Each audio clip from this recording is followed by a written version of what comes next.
Let's pray. God, we beseech thee, Almighty God, members of this honorable house, so that they will wisely deliberate for the good of this country and for the glory of thy holy name. Join me as we say the Lord's Prayer together. Our Father, who art in heaven, hallowed be thy name. Thy kingdom come, thy will be done on earth as it is in heaven. Give us this day our daily bread, and forgive us our trespasses as we forgive those who trespass against us. And lead us not into temptation, but deliver us from evil. For thine is the kingdom, the power, and the glory, forever and ever. Amen. Pray be seated. Parliament now convenes.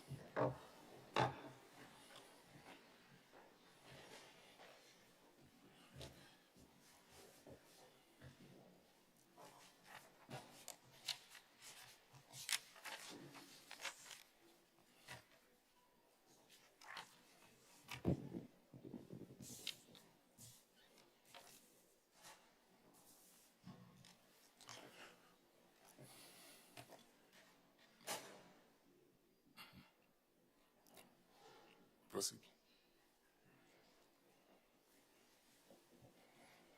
Item 3, oath of allegiance or affirmation of a new member. Item 4, confirmation of minutes. Item 5, Just hold. Leader of government business. Thank you, Mr. Speaker. Mr. Speaker, I beg to move that the minutes of the proceeding of a sitting of the House of Representatives held at Parliament Chamber, Mount Weldale, St. George's, on Thursday, the 25th of April, 2024, at 9 a.m. be taken as read. Honorable members, the question is that the minutes of the proceedings of a sitting of the House of Representatives held at the Parliament Chamber, Mount Weldale, St. George's, on Thursday, 25th April 2024, at 9 a.m., be taken as read. Those of that opinion say aye. Of the contrary opinion say no. The minutes taken as read. Leader of government business. Mr. Speaker, I beg to move that the minutes of the proceeding of a sitting of the House of Representatives held at Parliament Chamber, Mount Weldale, St. George's, on Thursday, the 25th of April, 2024, at 9 a.m. be confirmed. Honorable members, the question is that the minutes of the proceedings of a sitting of the House of Representatives held at the Parliament Chamber, Mount Weldale, St. George's, on Thursday, 25th April 2024, at 9 a.m. be confirmed. Those of that opinion say aye. Of the contrary opinion say no. The minutes are confirmed.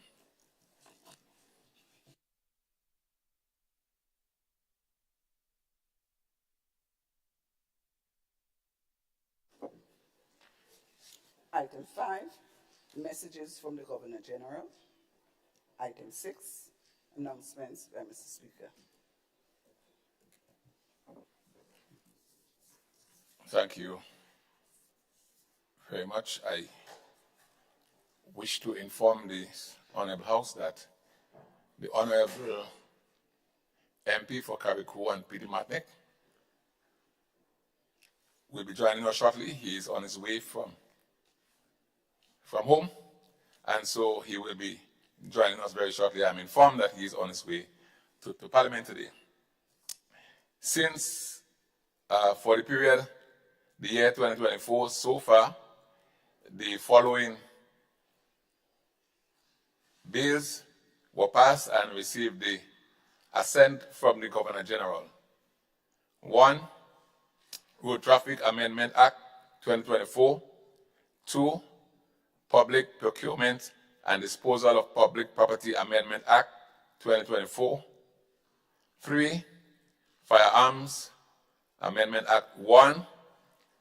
And the 4th, Bill Electronics Communications Act 2024. Those were passed by both houses and have received the assent from the Governor General. Since we last met in this honorable house, I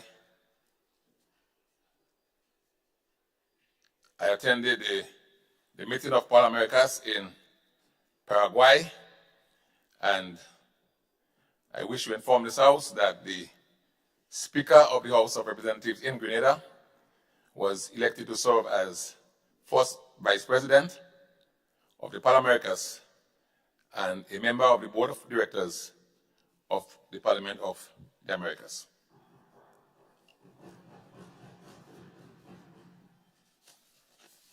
And finally, we are supposed to have from the order paper 2 days of sitting, the 4th and the 5th. I am saying to this honorable House that we will run the business of the House today, and if it be possible, if we can get through all the bills, we will get through them today. There's a stipulated time of 6 p.m. when the normal business of Parliament should end, and so it is my hope that we can progress nicely and not having to return to the House tomorrow for another sitting. Those are my announcements.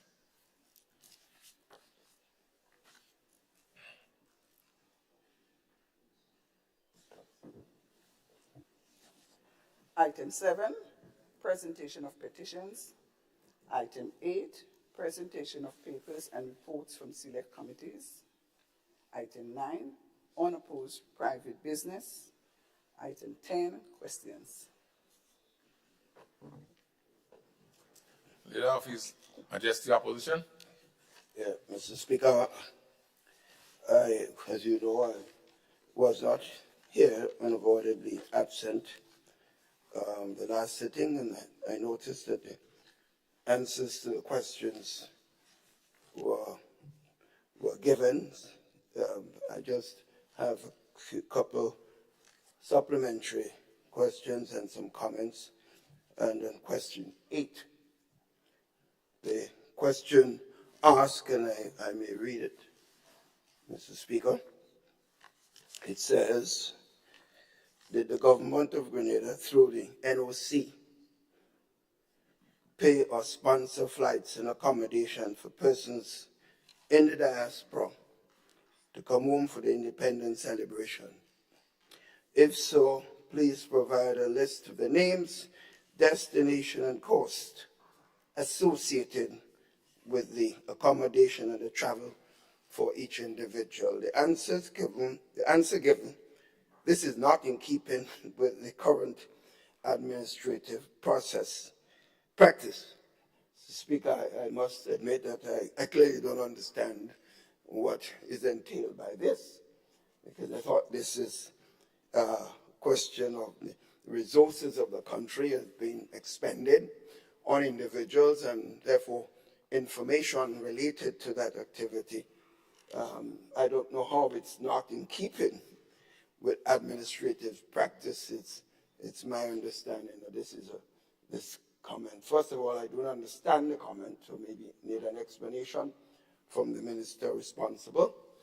And I add further that I expect that these answers should be given because they're in keeping with the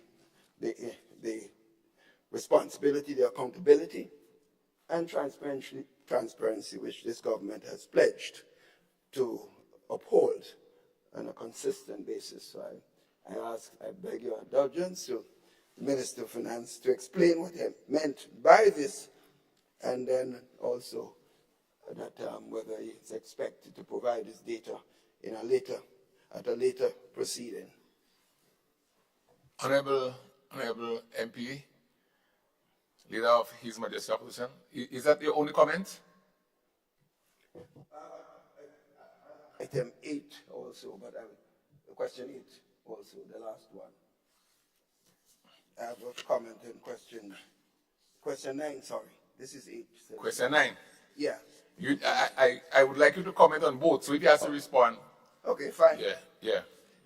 The question was, what were the costs paid for marketing and sponsorship for the celebrations. As for the answer was That's 8, not 9. 9. Well, 9 on my. You're looking different from mine. I don't Okay, know. maybe, but I have a paper from the parliament to Go ahead, go ahead. another one. I'm seeing. Because more than one was sent. So let me read. What were the costs paid for marketing and sponsorship for the celebrations? And the answer given was as for the 50th anniversary celebration is a year-long celebration. The cost for marketing and sponsorship for the celebration is not yet finalized. So, Mr. Speaker, if you contract someone to do a particular activity, that information should be available because a contract has to be given. The celebration doesn't have to be completed to obtain the cost because the person may not be able to start working unless he or she receives a contract that he will be paid appropriately and how much they ought to be paid. So I thought the answer was sort of not in keeping with the statement I made in the first question, comment on the first question I raised, not in keeping with the practice of accountability, transparency, which this government has pledged consistently to operate under. So I expect that this question could be given at the appropriate time. If there was not enough time, Mr. Speaker, then I could understand. But to imply that it cannot be given until the whole year celebration is completed, that beats me, Mr. Speaker. So I expect some explanation to that effect. These are the two comments I have, Mr. Speaker. MP for St. Patrick is? Mr. Speaker, and good morning to members of this honorable House. Let me first of all say the issue pertinent to this administration paying for or sponsoring persons to come home for independence celebration is definitely not a practice of my administration, and therefore, from my knowledge, we have not paid for anybody ticket nor accommodation to come for the celebration. If that's a practice of the former administration, then I don't know, and I don't want to be basically associated with it, and therefore I would not want to come forward on this particular question. On the issue of the cost associated with marketing and so on, I've said over here in this House that this is a year-long event. By giving you partial responses to activities that are already gone, I could do that. But at the end of the day, if there is any changes to whatever actually happened in terms of information given, I do not want to find myself in a situation putting my foot in my mouth then, to give one figure and then afterwards I have to go back and correct that figure. So as I said before, I want to wait until all the activities are completed before I can give an answer to the question that has been asked. Thank you. Thank you, Honorable MP for St. Patrick is. Leader of the opposition. Yes, Mr. Speaker, very interesting. So it appears that the clarification are not in keeping with current administrative practices. That's the implication, that we are not used to be doing this and that we did not do it. So I think it was easier to say that no expenditure have been accrued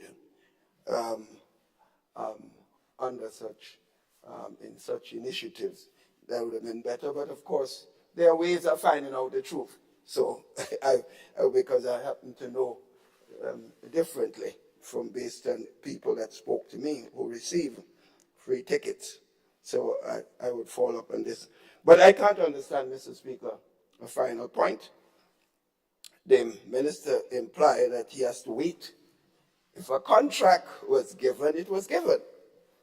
And therefore, whether the person has to repay some monies based on the lack of performance, that's another issue. So that could be the expenditure could be adjusted accordingly at the end of that period. But to say that you can't give me because the event has not been completed and you signed a contract and people provide, well, were providing a service. It beats me, so I still say, Mr. Speaker, I will expect the appropriate answer in due course for this. Mr. Speaker, I just want to add before I did inform that I have to attend a funeral, which is I'm already late. I can't afford to miss. So I'll be back, Mr. Speaker, but I do have to leave you, Mr. Speaker, okay? All right, thank you, Leader of the Opposition. The clerk did inform me this morning that you have to leave and return. All right. So, on the issue of the concerns of the opposition leader, I take the response from the MP for St. Patrick's East, because sometimes in projects you have incidentals and unforeseen costs that you have to factor in. But the leader asked for the appropriate time, and I'm sure MP for St. Patrick East will give him at the appropriate time. Let's move on.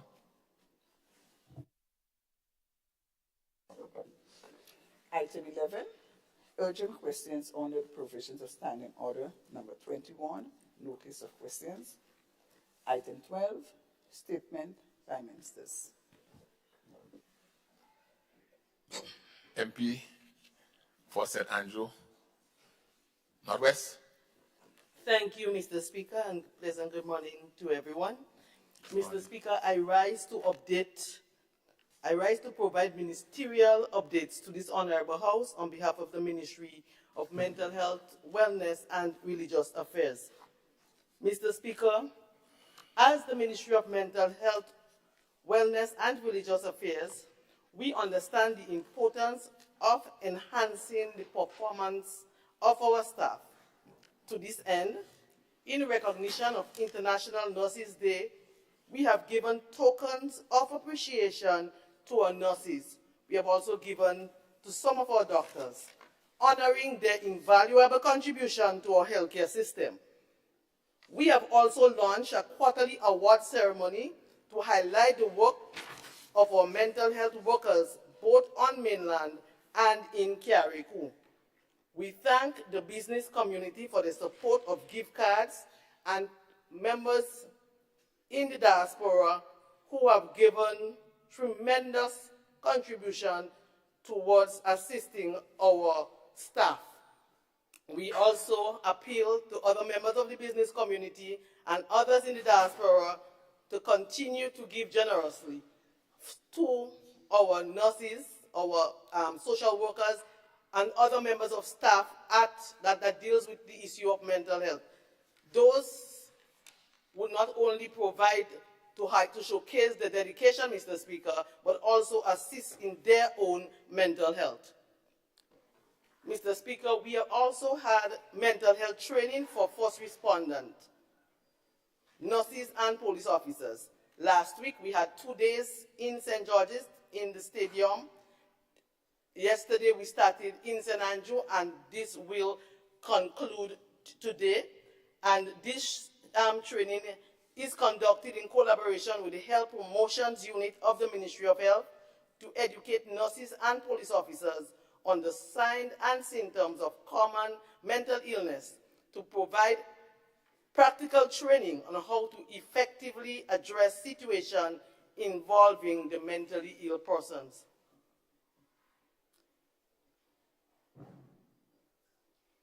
Mr. Speaker, as part of our wellness program, we looked at the nutrition aspect, and so on last week, Friday, we had a drive-through in collaboration with the Grenada Food and Nutrition Council.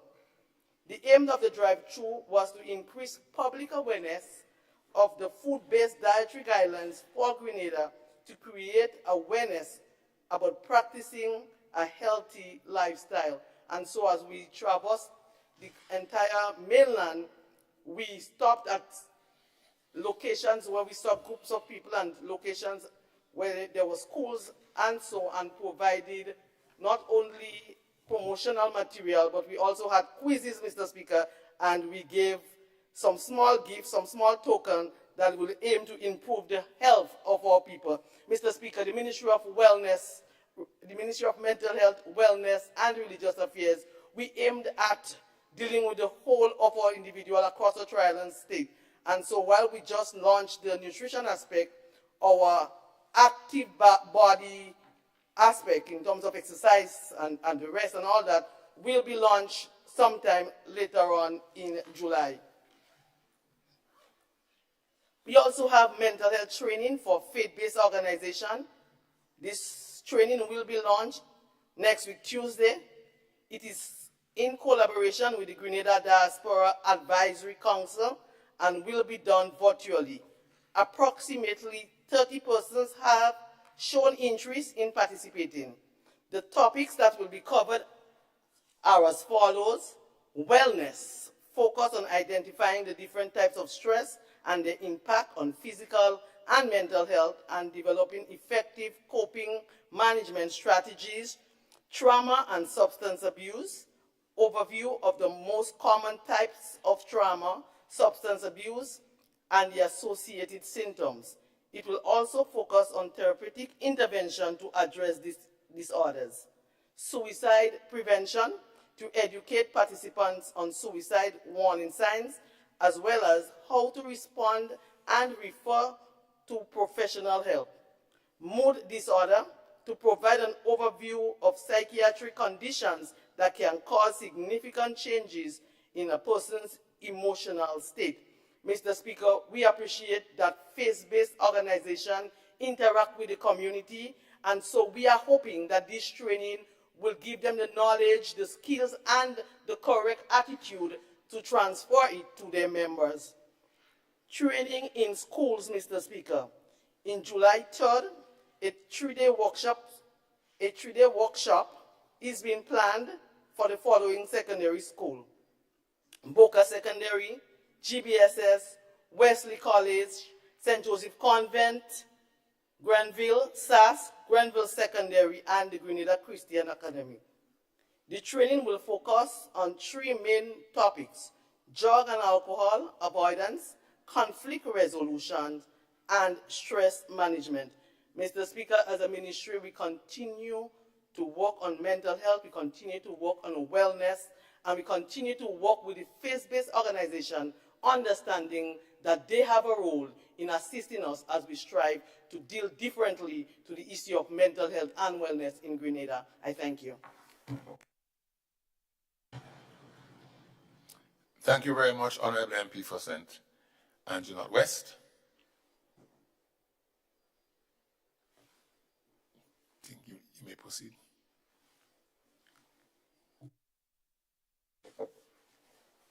Item 13, personal explanations. Item 14, motions. Item 15, bills. Leader of Government Business. Thank you, Mr. Speaker. Mr. Speaker, I beg to move the first reading of a bill shortly entitled Firearms Amendment Number 2, Bill 2024.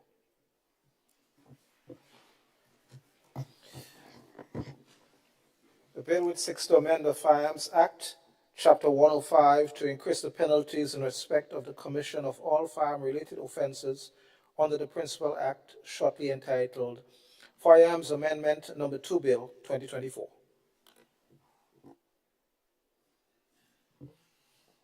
Leader of Government Business. Thank you, Mr. Speaker. Mr. Speaker, I beg to introduce for its first reading a bill shortly entitled Criminal Procedure Code Amendment Bill 2024.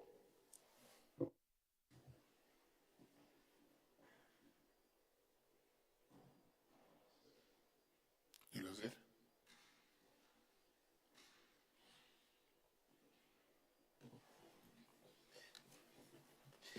The bill which seeks to amend the Criminal Procedure Code, Chapter 72B, to extend the categories of offenses in respect of which a magistrate shall not admit a person to bail, to include offenses under the Firearms Act, Chapter 105, which are punishable by imprisonment for a term of 5 years or more, shortly entitled Criminal Procedure Code Amendment Bill 2024.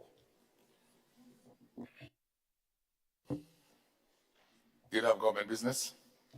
Mr. Speaker, I beg to introduce for its first reading a bill shortly entitled Education Amendment Bill 2024.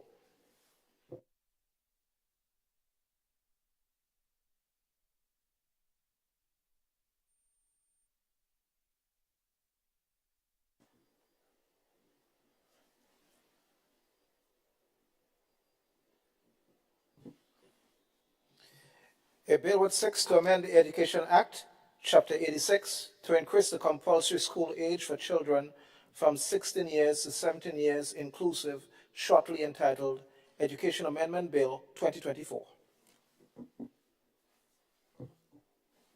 Leader of Government Business. Thank you, Mr. Speaker. Mr. Speaker, I believe I omitted to say that for the first reading and continuing stages, notwithstanding that, Mr. Speaker, I beg to move that the relevant standing orders be set aside to enable this bill, the Education Amendment Bill 2024, to go through all its stages at this sitting. Thank you. Honourable members, the question is that the relevant standing orders of the House be suspended to enable the bill to be taken through all stages at this sitting. Those of that opinion, say aye. Of the contrary opinion, say no. The ayes have it. Indeed, the ayes have it. Leader of Government Business. Thank you, Mr. Speaker.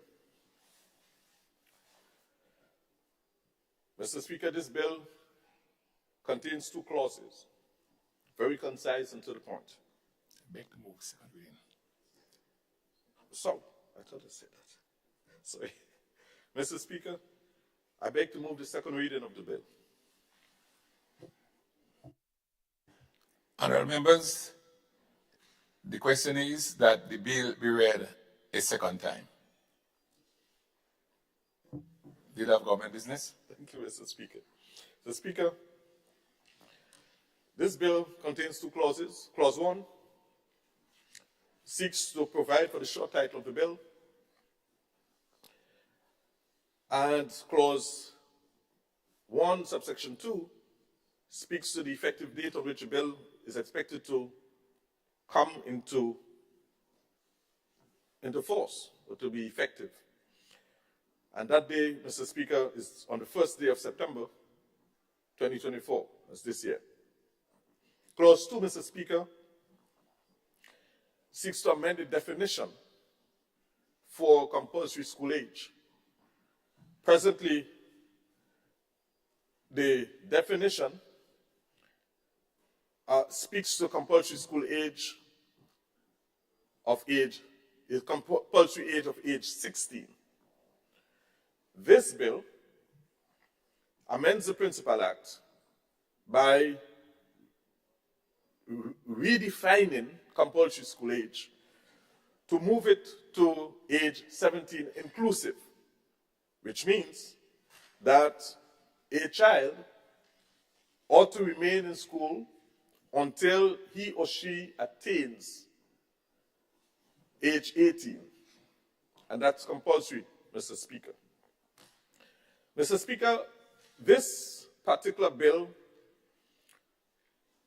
we believe it's important because it sets the foundation to start to address some critical issues that confront us in our growing economy, in our developing island. Mr. Speaker, as a government, we campaigned on the principle of good governance.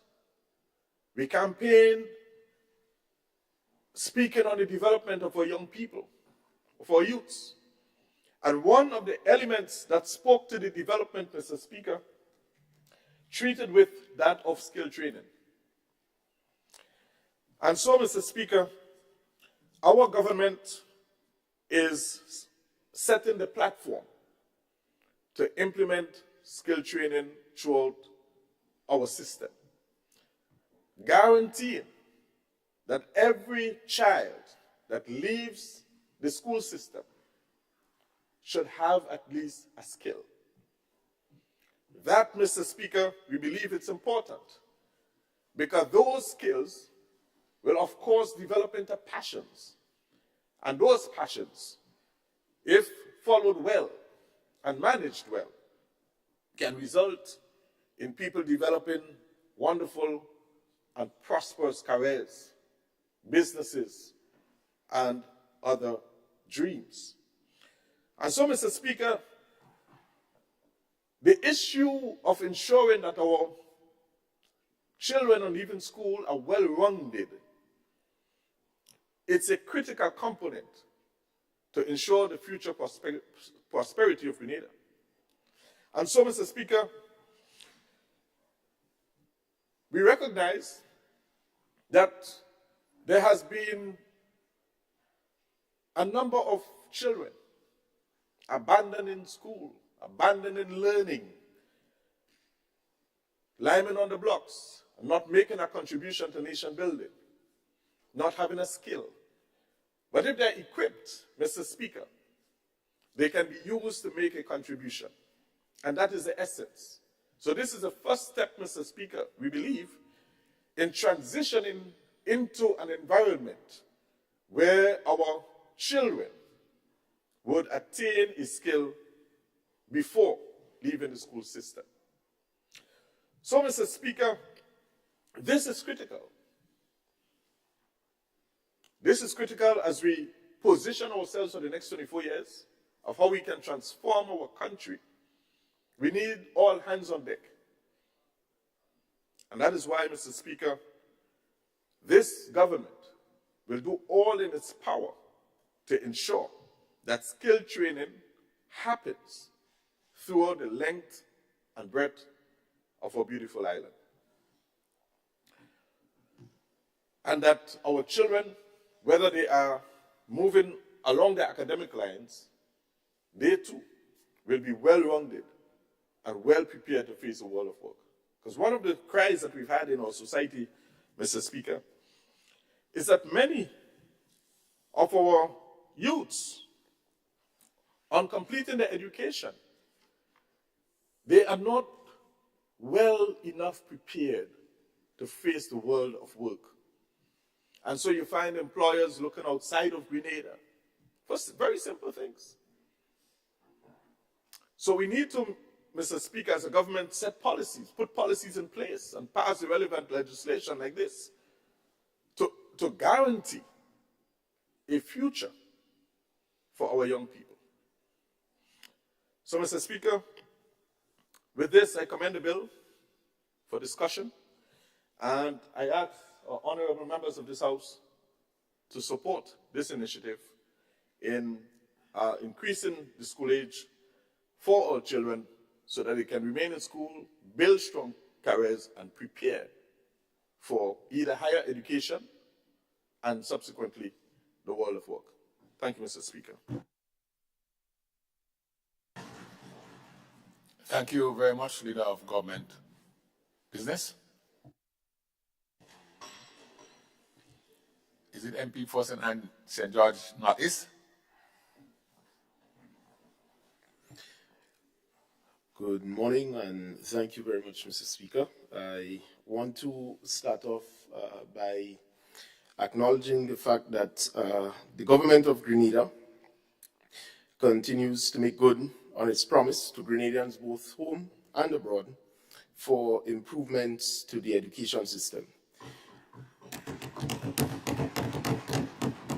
In this particular instance, Mr. Speaker, the improvement is centered around the amendment which, as we just heard from the Leader of Government Business, seeks to amend the Principal Act, Chapter 86, to increase the compulsory school age for children from 16 to 17. And I rise in full support of this amendment because, Mr. Speaker, like many other progressive legislations that this administration brought to this honorable House, it is again aimed and centered around people's development, which is something good. That is the core or essence of any bill that is brought forward. And we are confident that this amendment will go far because this amendment will aid in our belief, and based on the data, in our students becoming better at adapting to the transition of a world of work or higher levels of education, because of the opportunity now created to bridge this gap that exists in our current system from 16 to 18. That is a gap, Mr. Speaker, that historically was left undone and has led to a large number of our youth, primarily our young men, becoming susceptible to negative influences such as crime and other idle activities. That gap now, as we speak, as you heard from the leader of government business, will be filled with the reintroduction potentially of sixth form and the question of skills training. So once that age is moved, once everybody agrees, that is a possibility that we can see. So it's important that we connect the dots with policy and also legislation as to why we must bridge this gap, Mr. Speaker, because you cannot work in Grenada at the age of 16. So the question is, why are you required, based on law, to leave school at 16? It just does not make sense. So you have 2 years, essentially, if you did not perform well in the school system, that you would be vulnerable and susceptible to the environment of negativity. So, Mr. Speaker, it is a contradiction in our view, and which ultimately leads to this dilemma between education and the jobs that young people have to face today. And this concern, Mr. Speaker, dilemma is the question of this systemic youth unemployment situation that is created as a result. That if you did not perform well in school and you are age 16 and it's compulsory for you to exit, you are almost left in the wind, and again to the elements of negativity. So the policy of the government, Mr. Speaker, is linked to this amendment because it will mean that we will begin the shift away from just having to do these ad hoc youth training programs that are as a result of a broken education system. Because youth development is not about programs and all these things about programs and programs. It is, Mr. Speaker, about how do we build the institutions that are sustainable, that can guarantee our young men and women a serious future in the advancement in the education and not having to rely on these ad hoc programs which largely do not solve many problems but help to create new ones. So we will now be able to focus on strengthening the institutions with the ability to empower the young people before they leave school, not after. It has to be before.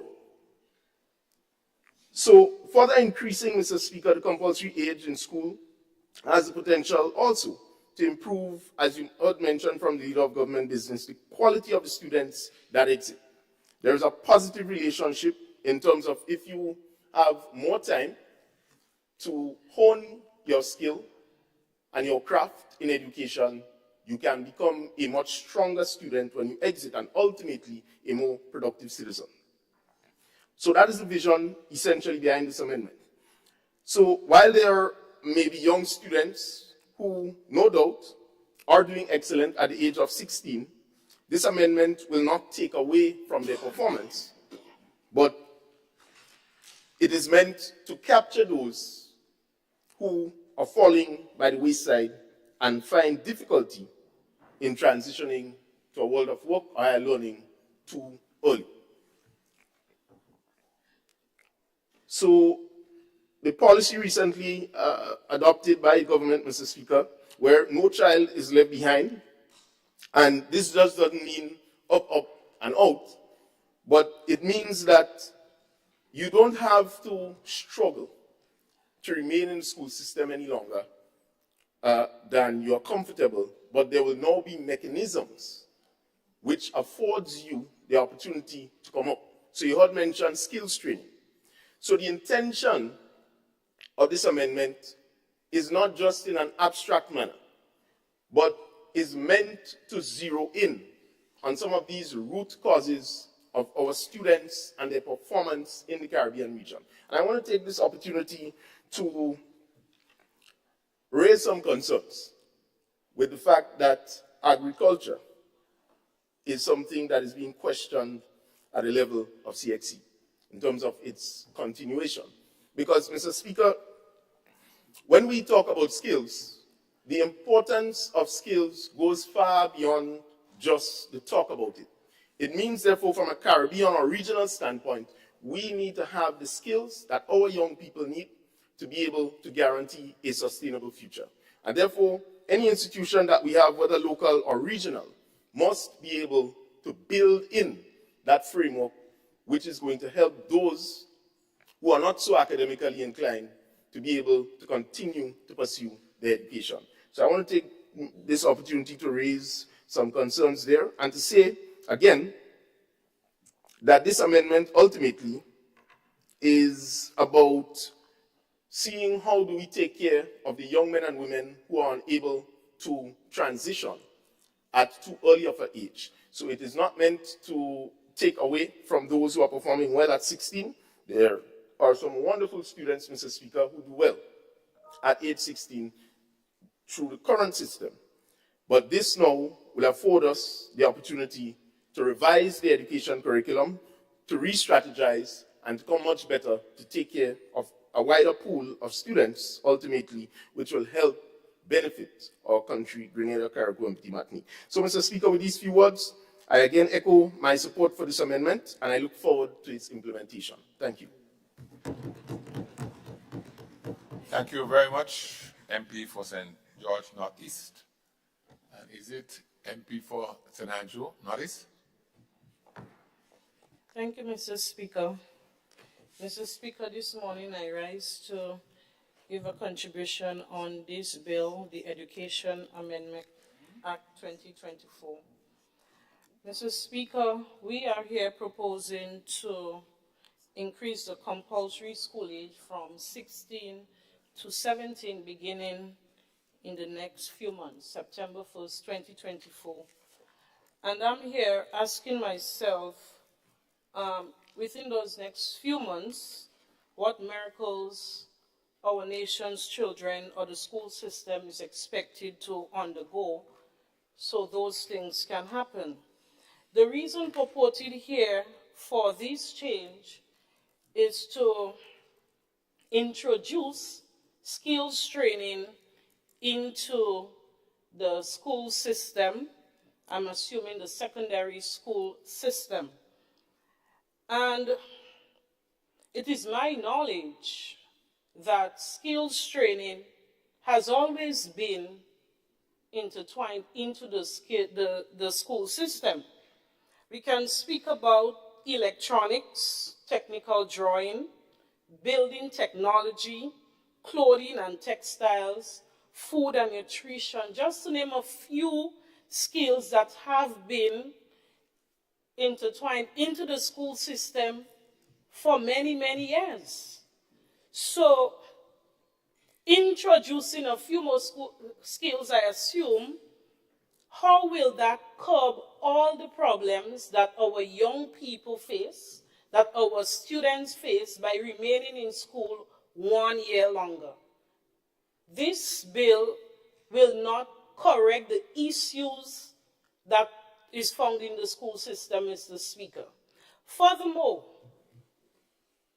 if you want to increase the school age, it means more resources have to be added to make all of the changes we are speaking of here. I haven't heard anything about additional resources for the school system. The last time a bill was passed here to make a change in the school system, I'm understanding that the results right now is a disaster. Maybe rather than coming here to make all these ad hoc changes to say we have fulfilled our campaign promises, maybe it's important to assess the impact of those that have been passed before to see if it is really improving those that it has been targeted for. This must be done, Mr. Speaker, because we cannot just come here to say we are passing bills based on our campaign promises. We know the challenges of the school system. We know that overnight you cannot see the changes. What about the personnel within the system? How have they been engaged to be prepared for this change? These are the questions we need to ask ourselves.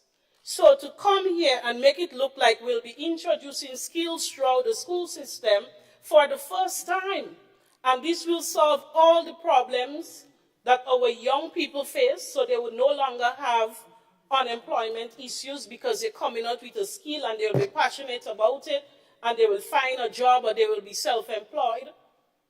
This is not reality, Mr. Speaker. I believe that before we just come here and say nice words, it's important to have a basic understanding of how these systems operate first before we can make these changes. Thank you, Mr. Speaker.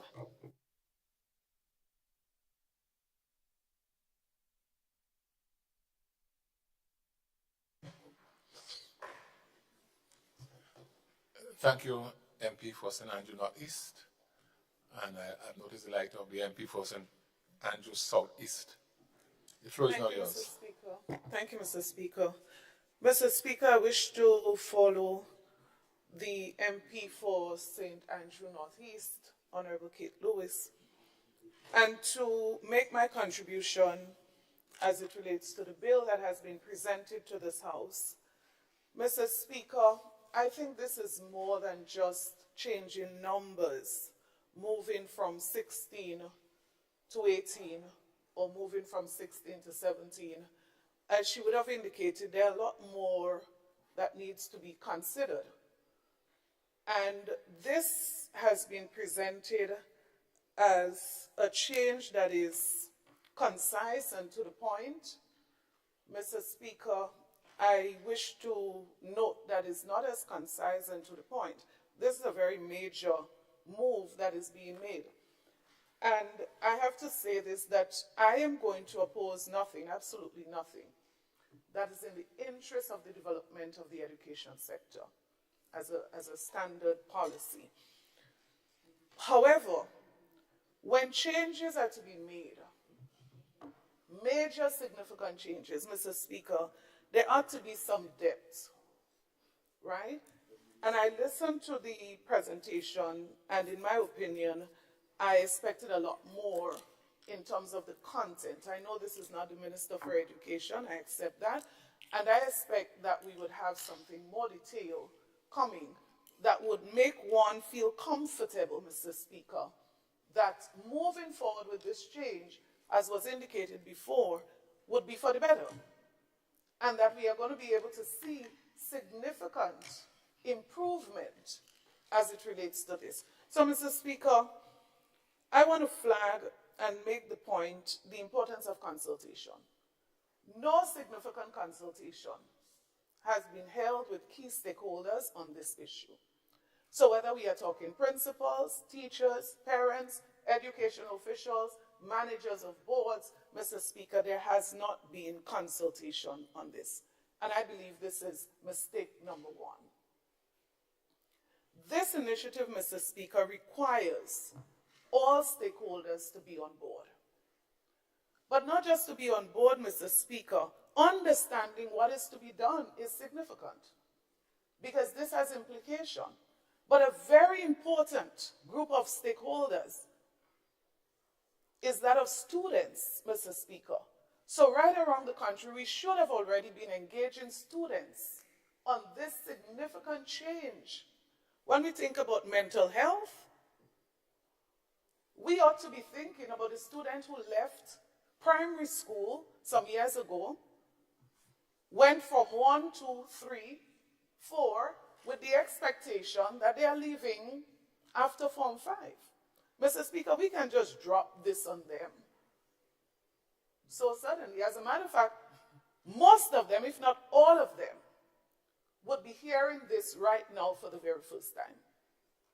So before bringing this, Mr. Speaker, I would have expected the union, students, all of our key stakeholders should have been engaged and should be supportive of this once they would have received the sufficient information as it relates to this significant change. Mr. Speaker, as I said, there has been no presentation, whether publicly or here in this House thus far, of any long-term strategic plan presented to guide this decision. This is a major decision. And I'm not saying that I don't support it, but I'm saying one must be supporting this guided by something substantial, something detailed, something that shows a path. What are we going to achieve exactly? What are the specific achievements that we are working towards in year one, year two? Of course, year one is going to have a lot of challenges. So what are we catering for? What are we seeking to achieve after year one? So what are the expected measurable outcome of this amendment? There must be a plan. And I would have expected a bill like this would have come with a detailed plan, if not to be presented by the presenter, but presented here that we can follow, that we can read. Mr. Speaker, this requires in-depth analysis, not just in terms of the decision, but the time frame. Is there an implementation plan that is going to guide? And I don't have to ask this. There is no implementation plan already done, no feasibility assessment done that guides this decision. So I'm not asking, I know for sure there isn't. And I'm saying that the very content of this must be guided by that. Mr. Speaker, my other second view on this is that keeping students beyond the current age should be carefully examined. Carefully examined. And as I said before, how it's rolled out is going to be significant. What are the decisions prior to this announcement that should have been, action that should have been taken? So, Speaker, the current Education Act says that a child can stay in secondary school up to the age of 20. As a matter of fact, it's specific to say that if that child is born before July, they don't need permission. They can stay up till 20. If a child is born after July, they can stay up till 20, but needs permission. So the Act caters for students all the way up to 20 years, beyond even the proposed.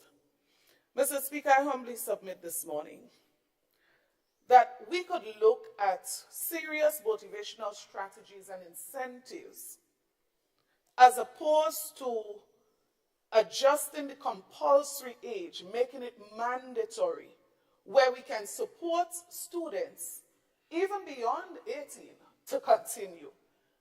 But there are different ways that this could be done. So I heard about a sixth form. Mr. Speaker, proposing a sixth form.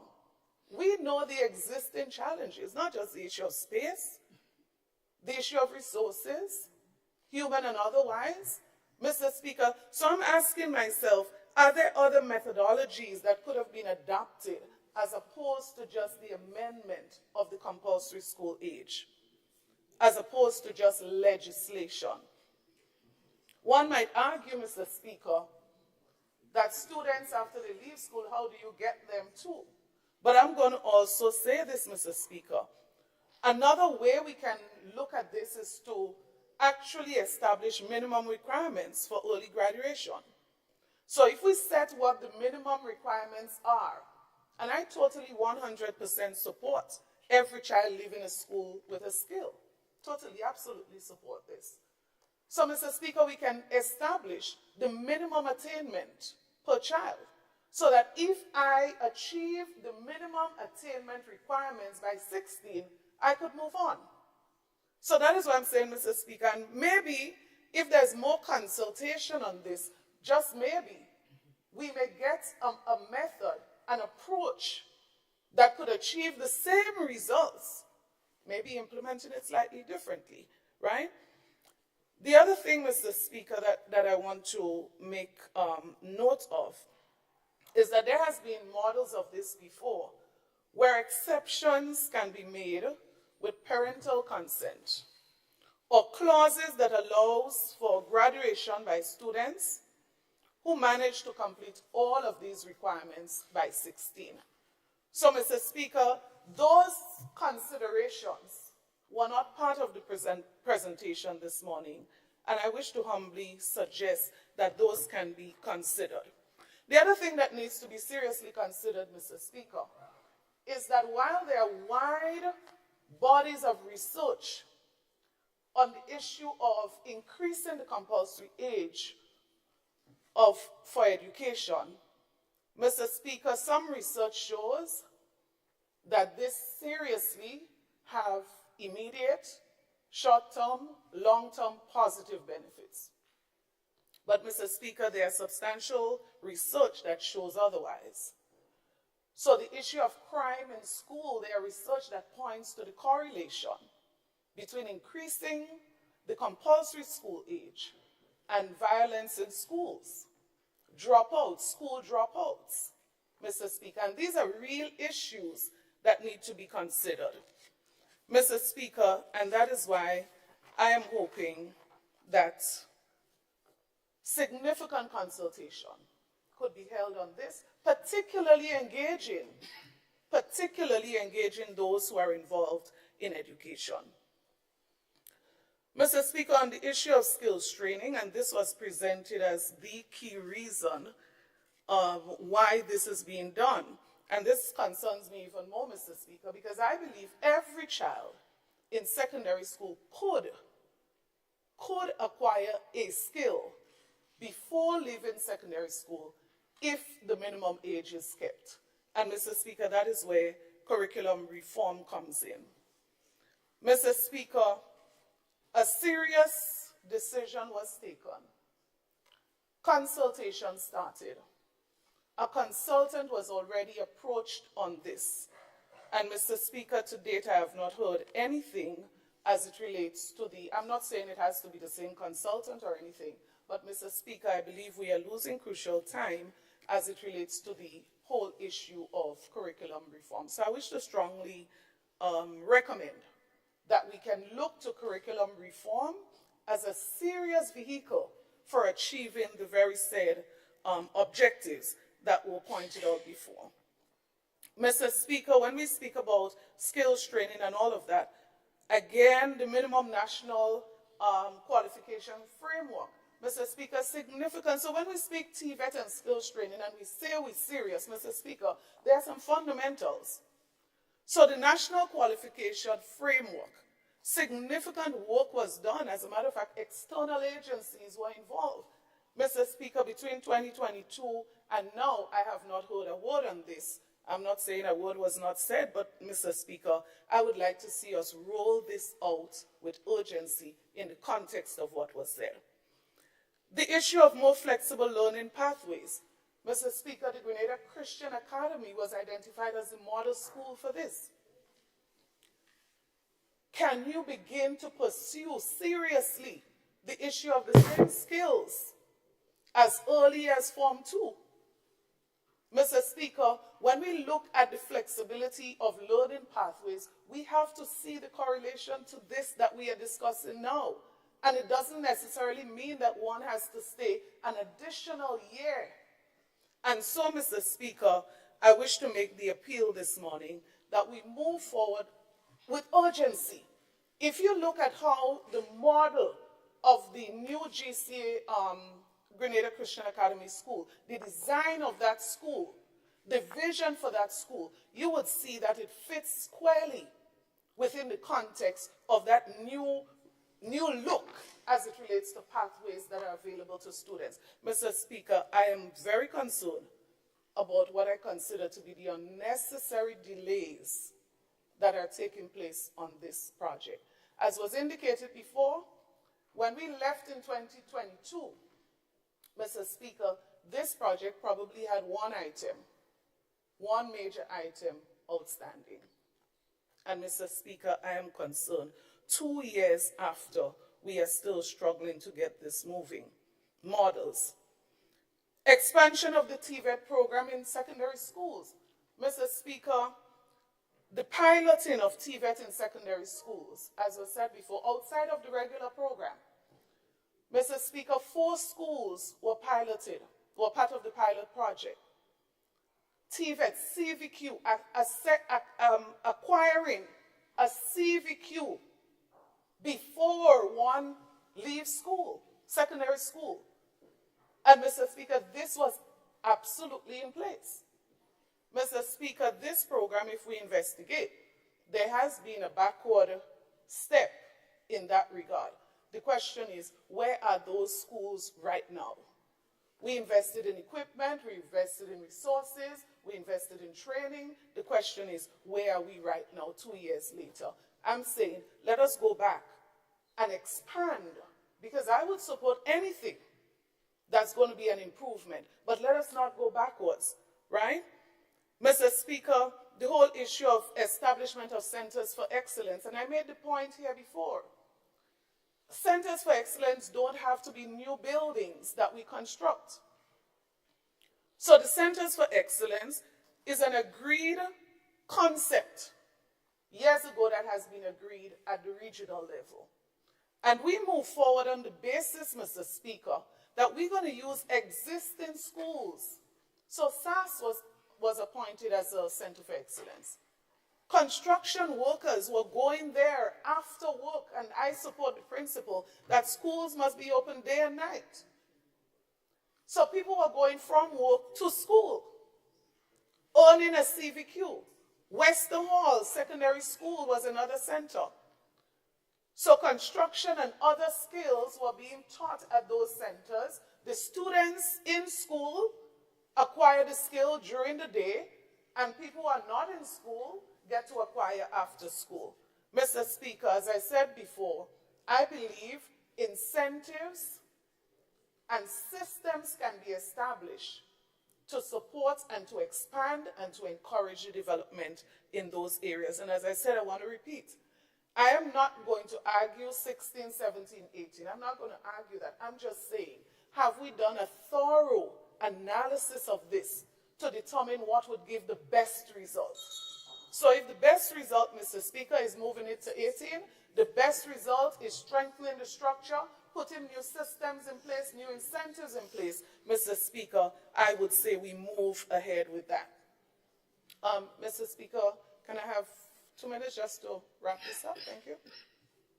We have a lot of bills to do today, so I can't give you 2 minutes, I'll give you 1 minute. Thank you. Thank you, Mr. Speaker.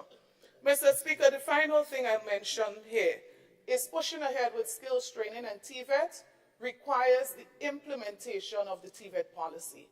Mr. Speaker, at the end of, well, the middle of 2022, the TVET policy with external support as well was passed, was approved. And I'm saying between then and now, I'm concerned about the rate of implementation. So, Mr. Speaker, I close by saying a number of initiatives must be considered. I support any move that is going to improve the development of our students, the expansion and development of programs in education, the development of the education system. But we have to be thinking through with depth. We have to be analyzing, we have to be engaging stakeholders so that we get the best results at the end of the day. It's not just doing for doing's sake. And so I would love to see a very expansive plan, detailed plan, strategic plan that really guides the rollout of this, and it's going to have my support.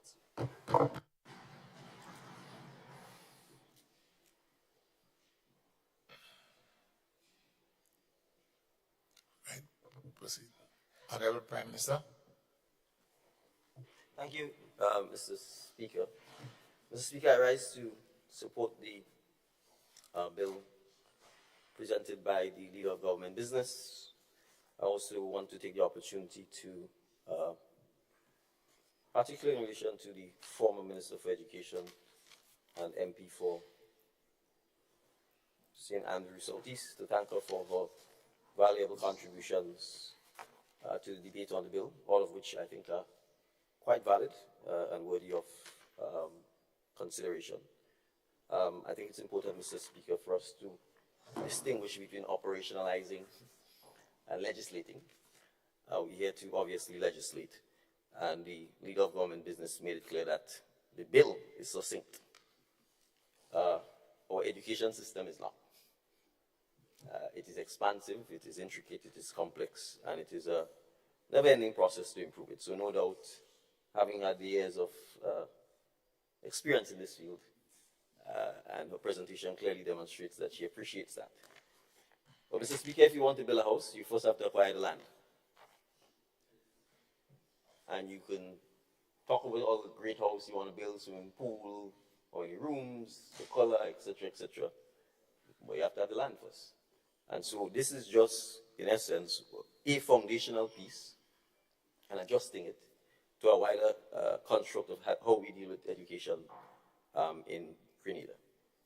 So, Mr. Speaker, let us just talk about some of the nuances we have in our education system as it relates to youth.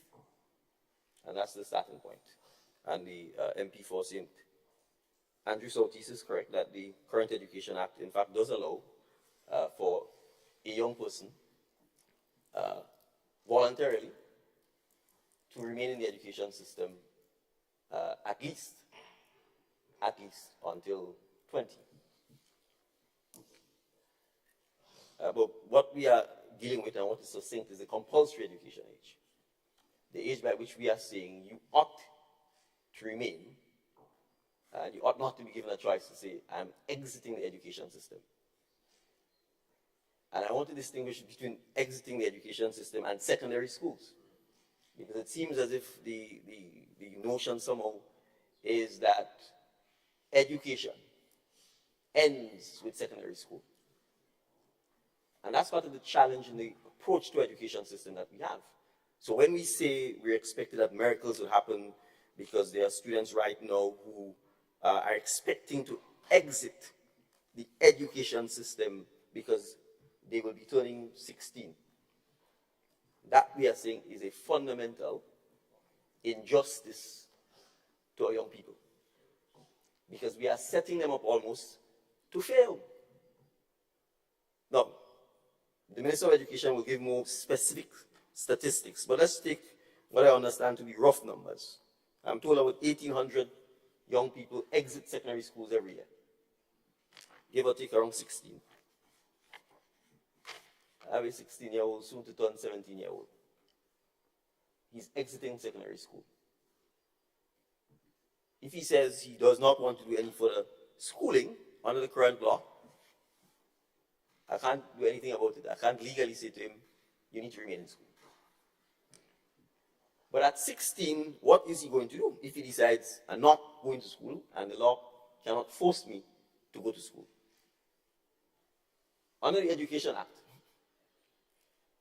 if an employer takes him as an employee, the employer is required to have what is called a Young Registrars Act. Because it recognizes that at 16 you're not an adult. And so special arrangements will have to be made in relation to you between 16 and 17. You can't vote, you can't drive. You can't create civil legal obligations. So strictly speaking, you can't be hired because employment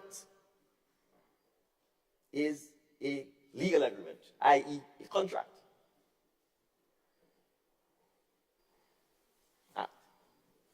Because it recognizes that at 16, let's operationalize this. If 1,800 leaves school, special arrangements will have to make, and TAMCC takes maybe allowed to be made in relation to you. You know, it takes 400, 16 and 17. What happens to the next 400? You can't vote. Because the law says we can't keep them in school. It doesn't give us an opportunity to continue to help that 400. So we are not here debating on whether or not you could remain in the education system to 20. In fact, I would like to see our people remaining in the education system permanently, because education is about lifelong learning. And you don't exit university unless you are really a miracle brain in truth until you're 23 or 25.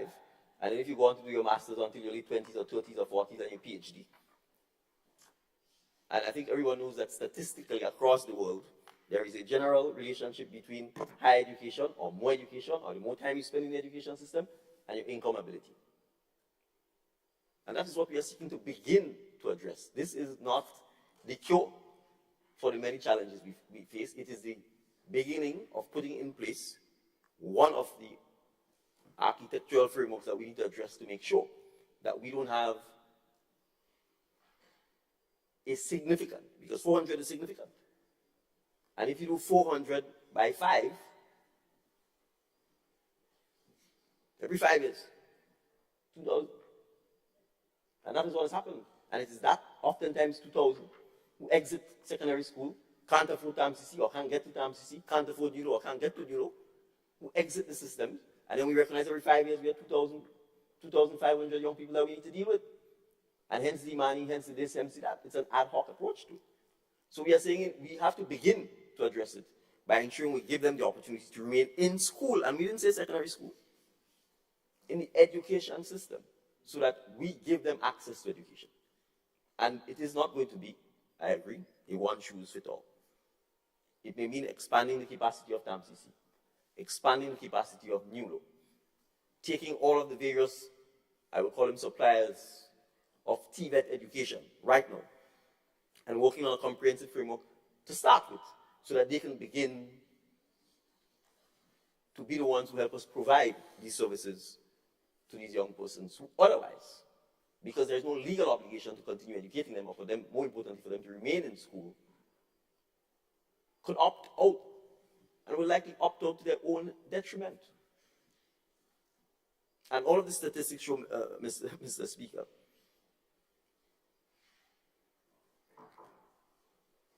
in Grenada,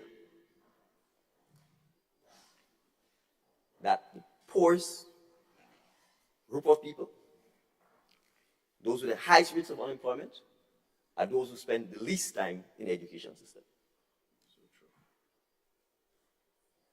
And that's an incontrovertible fact. And so even if it is 6 months longer, 1 year later, you are increasing significantly the opportunities to save and improve and inspire and encourage another young person to be a better version of themselves. So whether it is skills training, whether it is life skills, one of the things we need to address. And the MP for St. Andrew Northwest and the Minister for Mental Health talked about those things. It is an opportunity, even if it's 1 year more,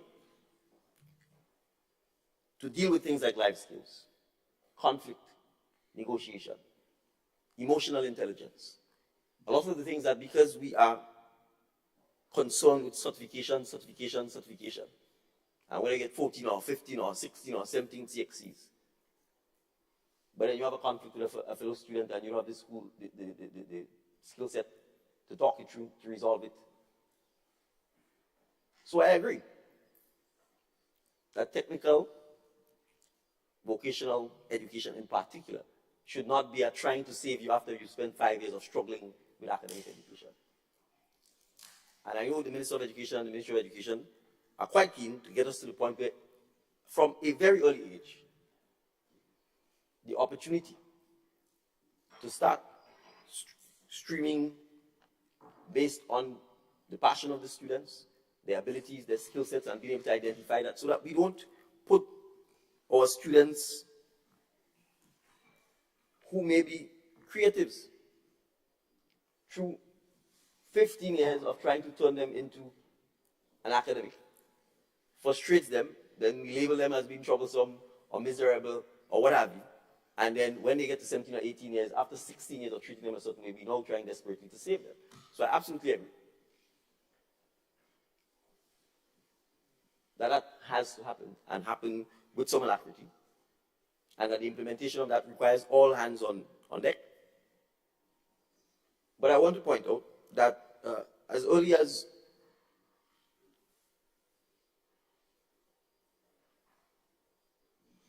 May of last year, the Ministry of Education, Youth, Sports and Culture began the TVET expansion program in primary schools. It was launched at the Woburn Methodist School. Let me repeat that. As early as May last year, the TVET expansion, technical vocational education, was launched in primary schools, starting with the Woburn Methodist. And therefore, it is a clear, perhaps the Minister of Education isn't, and his PR team, I think that might be a valid criticism, needs to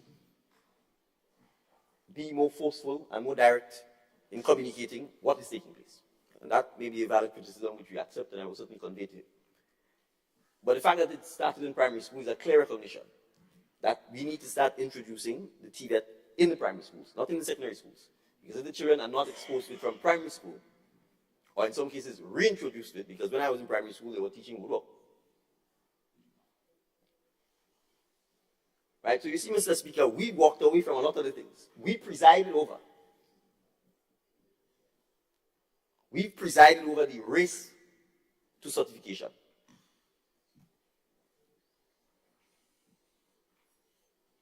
We had the opportunity to make the compulsory education age 18. We had the opportunity to mainline or mainstream TVET education and make it mandatory across all primary schools. So, Mr. Speaker, yes, this is one fundamental step towards beginning to reshaping our education system. I say this in all honesty. The comments, including the need for more consultation, more public dialogue, more engagement, is absolutely valid, and we take that on board. And I'm also grateful for the fact that there was no non-support. There might be support, but there's no non-support. So it seems to be a neutral line. Right? Right? So even if it's neutral, I'm valid for it. So I accept that education system is for all of us, and therefore we need to work together to support that. I have certainly noted some of the studies, etc., that the learned MP has pointed to. I'm sure the Minister and his team are aware of it, but perhaps for our purposes, we too are happy to be better educated on them. But I know based on the amount of work that the Minister and his team have been doing at the Ministry of Education, that they are very committed to rolling out. And it will take time. The actual implementation, not just a plan, the actual implementation to begin to ensure that we mainstream technical and vocational education throughout the system, and not as a second-class category,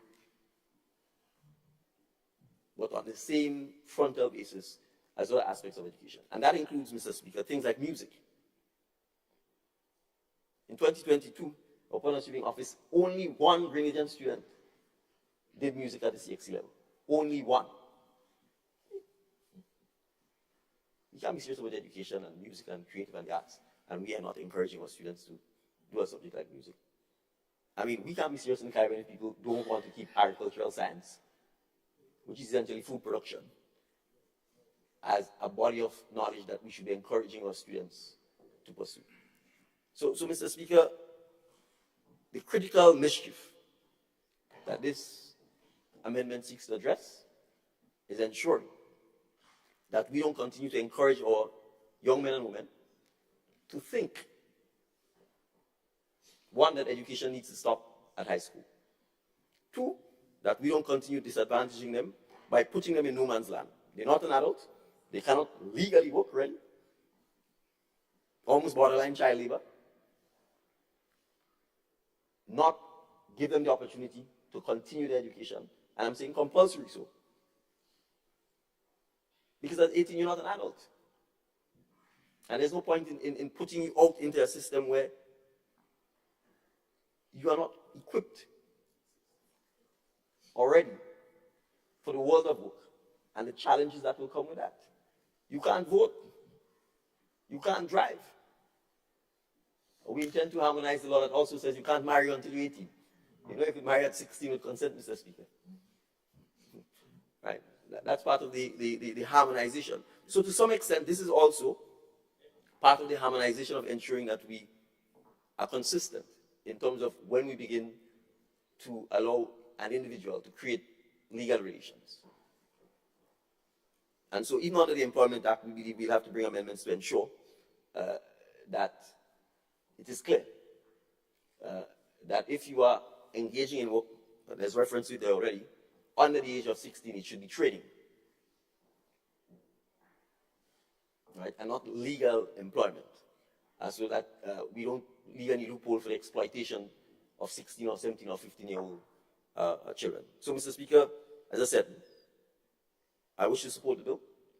I can assure the public that the minister will present, from an operations point of view, a lot of what is happening at the ministry to treat with this. But as we know, Mr. Speaker, there's a famous saying, you have to sharpen the axe before you cut down the tree. You can't come with a dull axe and spend all day cutting the tree and let people pass and say, well, the man working hard, and then you pass to say the tree and fall, next say the tree and fall. You know, so sometimes you have to stay in the dark, make people feel you're not doing anything, sharpen the axe, and then when you come, you have quick implementation of the tree before. So, on that note, Mr. Speaker, I again wish to commend the bill to members. Thank you. Thank you, Honorable Prime Minister. And now I give the floor to MP for St. Mark. Thank you, Mr. Speaker, and I am mindful that we do have a lot of bills to pass, and I'm mindful that we do not want to return tomorrow, Wednesday. So Mr. Speaker, I shall be very brief.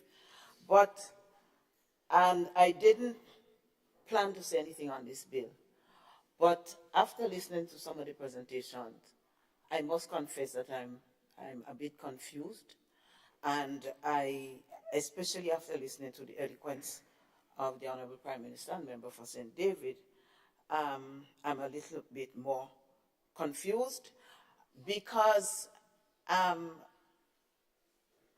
listened to the presentations on this side, and I thought that while we didn't have any non-support, and I think this is very correct, I too support the change, but I felt that the cart was running away before the horse. And I am concerned about this.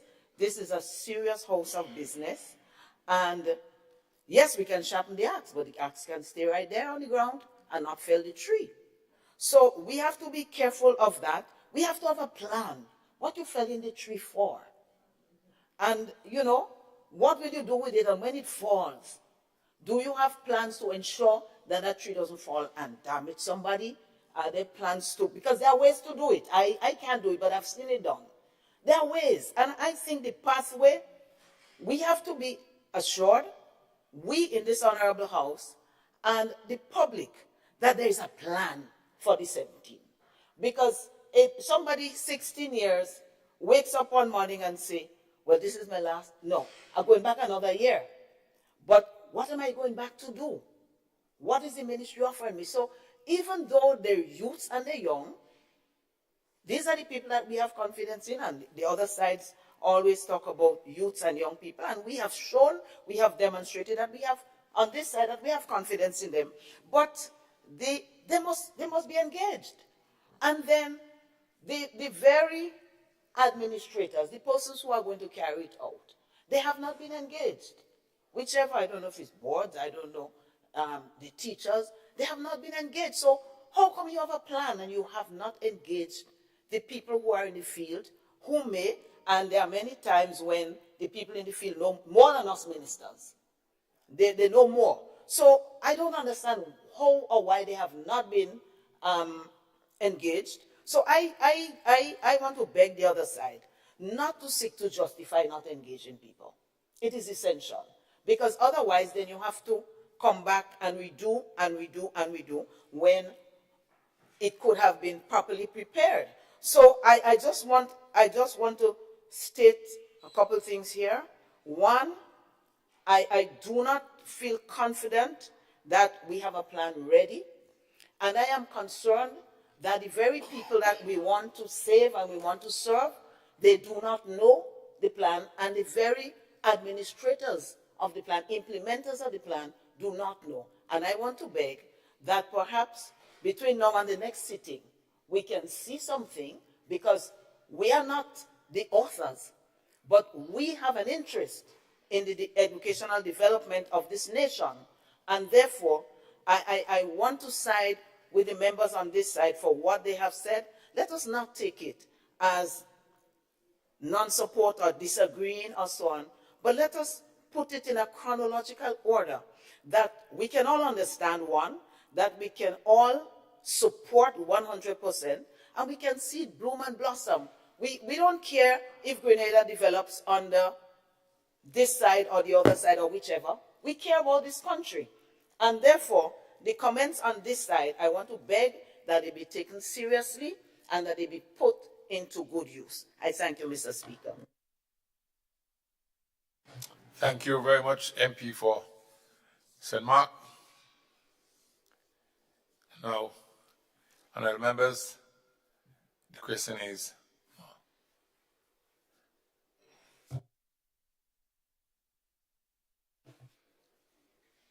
leader of government business. Yeah, thank you, Mr. Speaker. So, Mr. Speaker, I just first and foremost want to express deep appreciation to all members of this honorable House for their contribution to this bill. Of course, we presented it as very straightforward and simple, but a lot has come out of it, and we want to ensure this honorable House, Mr. Speaker, that the comments that is made from both sides of this House will be taken on board, and that we really want to thank the members for their contribution. Thank you, Mr. Speaker.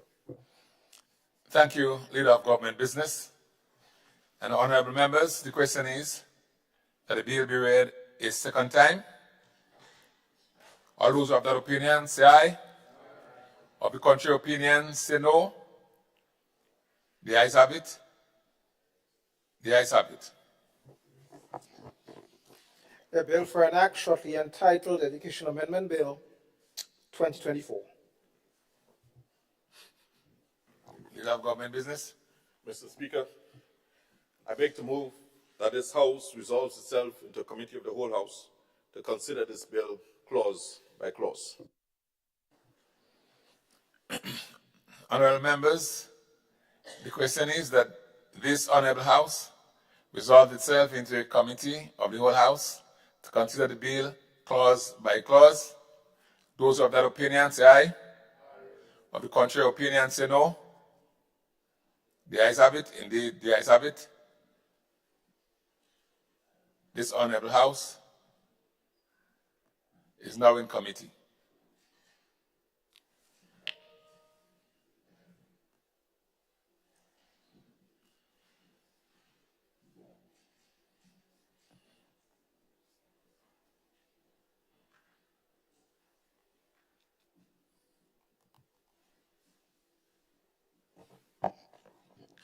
Clause 2, amendment of Section 2 of the Principal Act. Honorable members, the question is that Clause 2 forms part of the bill. Those of that opinion say aye. Of the contrary opinion say no. The ayes have it. Indeed, the ayes have it. Clause 1, short title and commencement. Honorable members, the question is that Clause 1 forms part of the bill. Those of that opinion say aye. Those of that opinion say aye. Of the contrary opinion say no. The ayes have it. Indeed, the ayes have it. Leader of government business. Thank you, Mr. Chairman. Mr. Chairman, I beg to move that the House resumes and that the Chairman reports progress on the bill. Thank you. Honorable members, the question is that the House resumes and the Chairman of the committee reports progress on the bill. Those of that opinion say aye. Or the contrary, say no. The ayes have it. Indeed, the ayes have it.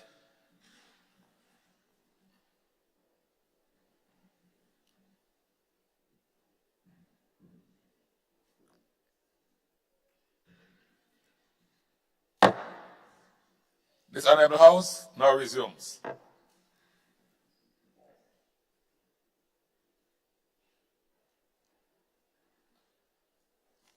Honorable members, I have to report that the bill was considered by a committee of the whole House and was passed without amendment. Leader of Government Business. Thank you, Mr. Speaker. Mr. Speaker, I beg to move that the chairman's report be adopted. Honourable members, the question is that the chairman's report be adopted. Those who are of that opinion say aye. Of the contrary opinion say no. The ayes have it. Indeed, the ayes have it.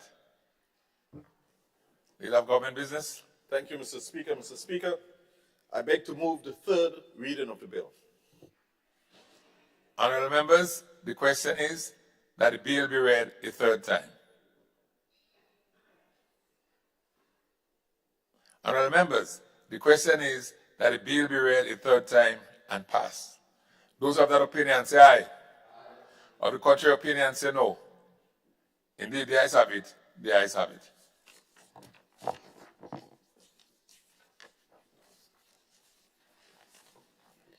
A bill for an act shortly entitled Education Amendment Bill 2024.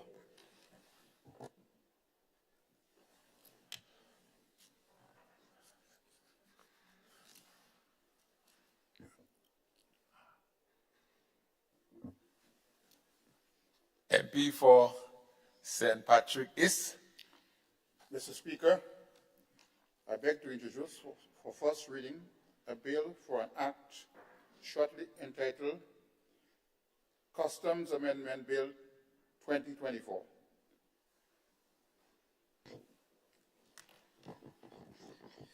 A bill which seeks to amend the Customs Act 2015 to enhance the integrated legislative framework to combat money laundering and terrorism financing, shortly entitled Customs Amendment Bill 2024.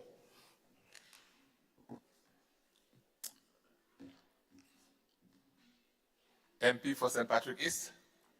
Mr. Speaker, I beg to move that the relevant standing orders of this House be suspended to enable the bill to be taken through its stages at this sitting. Honourable members, the question is that the relevant standing order of the House be suspended to enable the bill to be taken through all stages at this sitting. Those who have that opinion say aye. Aye. Of the contrary opinion say no. The ayes have it.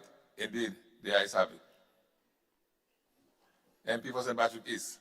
Mr. Speaker, I beg to move that the second reading of this bill. Honourable members, the question is that the bill be read a second time. MP for St. Patrick East. Mr. Speaker, this bill contains 5 clauses. Clause 1 provides for short title. Clause 2 provides for the amendment of Section 47 to insert new subsection 4 to mandate that the Controller of Customs file a suspicion activity report where a person imports or attempts to import goods in a manner that is different from the declaration or intend to deceive the customs officer in contravention of Section 47.3. The suspicious activity report will be filed with the Financial Intelligence Unit, which receives all suspicious activity reports filed under all legislation. A person who imports or causes to be imported, 1, conceal a container holding goods of a different description, or 2, packed a manner appearing to the intent to deceive Customs Office, or directly or indirectly imports or causes to be imported or entered goods found, whether before or after delivery, not to correspond with the entry made in respect to them, commits an offense and is liable to summary conviction to a fine not exceeding 100,000 or equivalent 3 times the value of the goods, whichever is greater, and the consignment shall be forfeited.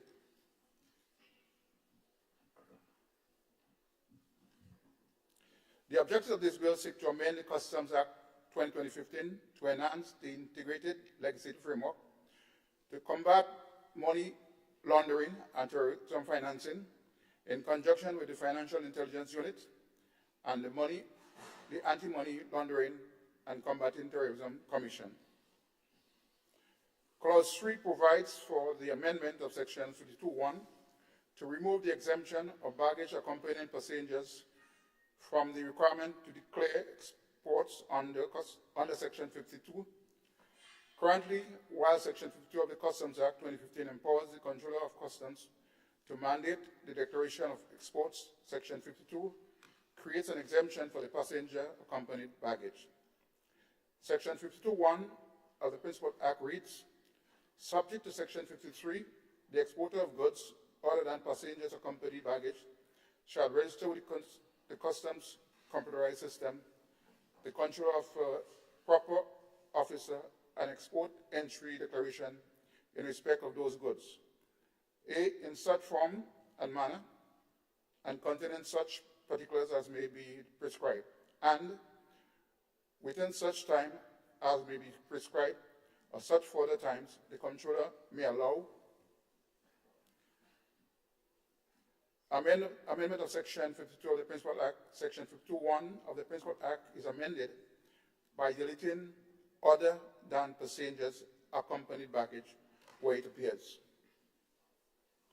Clause 4 provides for an amendment of Section 94 to insert 2 new subsections to provide the Controller of Customs to maintain records of transaction under the Customs Act 2015 for a minimum of 5 years. These provisions will also apply to electronic records.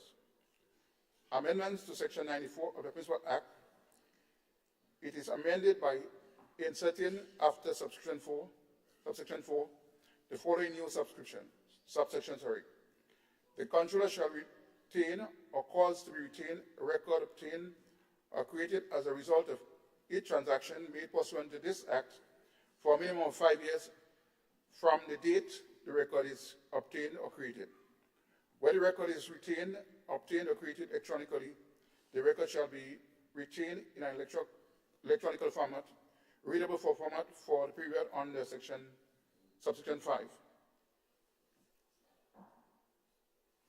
Clause 5 provides for amendment of Section 176 to insert 2 new subsection 4 and 5 to mandate the Controller of Customs file a suspicious activity report where a person makes a false declaration in contravention of Section 176.1. The suspicious activity report would be filed with the Financial Intelligence Unit, which receives all suspicious activity report filed under all legislation. Additionally, the Controller of Customs in Grenada would be required to notify the Controller of Customs in the country of importation. Amendment to Section 176 of the Principal Act. The Section 176 of the Principal Act is amended by inserting after Section 3 the following new subsections. Where a person contravenes subsection 1, the Controller or a proper officer shall immediately file a suspicious activity report with the Financial Intelligence Unit. And 5, without prejudice to Section 9.6, where a person contravenes subsection 1 in respect of goods being exported, the Controller or a proper officer may notify the Controller of Customs in the country of importation or the relevant authority in accordance with the laws of that country of the particulars of the contravention. Mr. Speaker, this amendment seeks to give credence to the Financial Crimes Unit as well as the Controller of Customs to keep records of all transactions, whether electronically or otherwise, for a period of 5 years, and to ensure that those transactions can be used as evidence if there is a breach in the law. And therefore, Mr. Speaker, I think it's something that will help our country proceed along a disciplined pathway in terms of ensuring that we are in compliance with the Terrorist Financing and Anti-Money Laundering Act. And with this, Mr. Speaker, I would like to rest my case on this matter.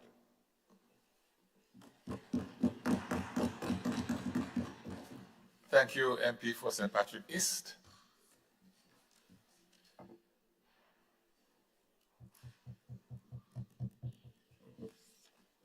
Honorable Prime Minister. Thank you, Mr. Speaker. Mr. Speaker, I rise to support the amendment to the bill. Mr. Speaker, we perhaps would appreciate that in addition to the Customs Amendment Bill, there are 4 other bills: the Friendly Societies Amendment Bill, the Cooperative Societies Amendment Bill, the Exchange Control Amendment Bill, all of which are in essence being amended to strengthen the legislative framework, treating with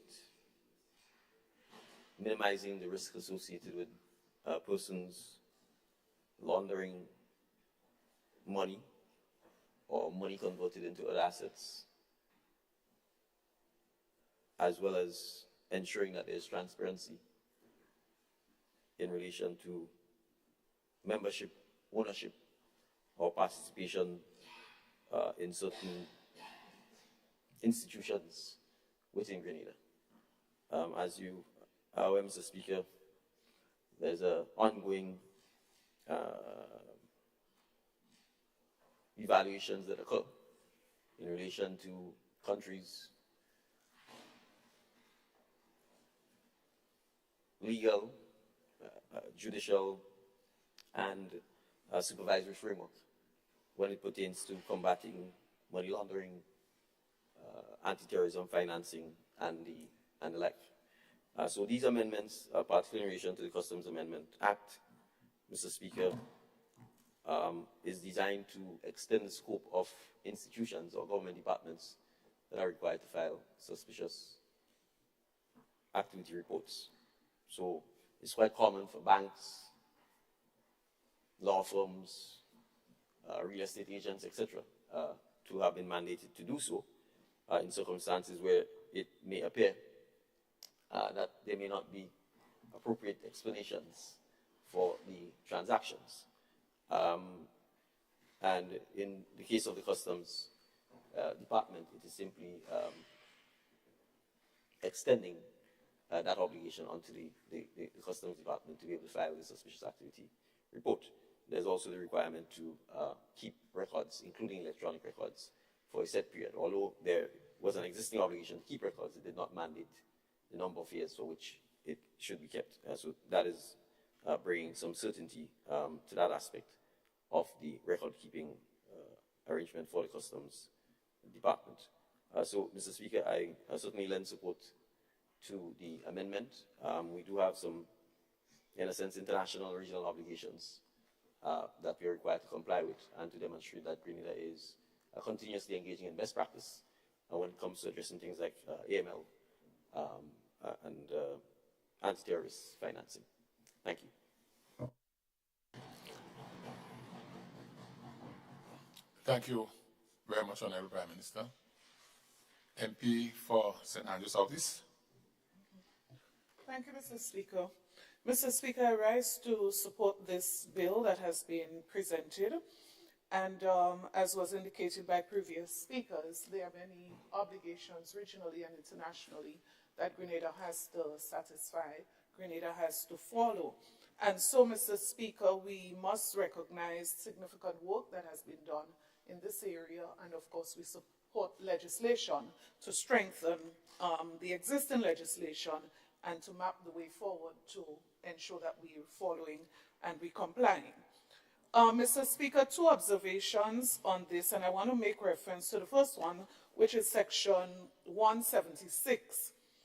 Mr. Speaker, this amendment mandates the Controller of Customs to share information, right? And this is something I know for years, Mr. Speaker, has been an issue, continues to be an issue, whether it's agencies locally, regionally, internationally.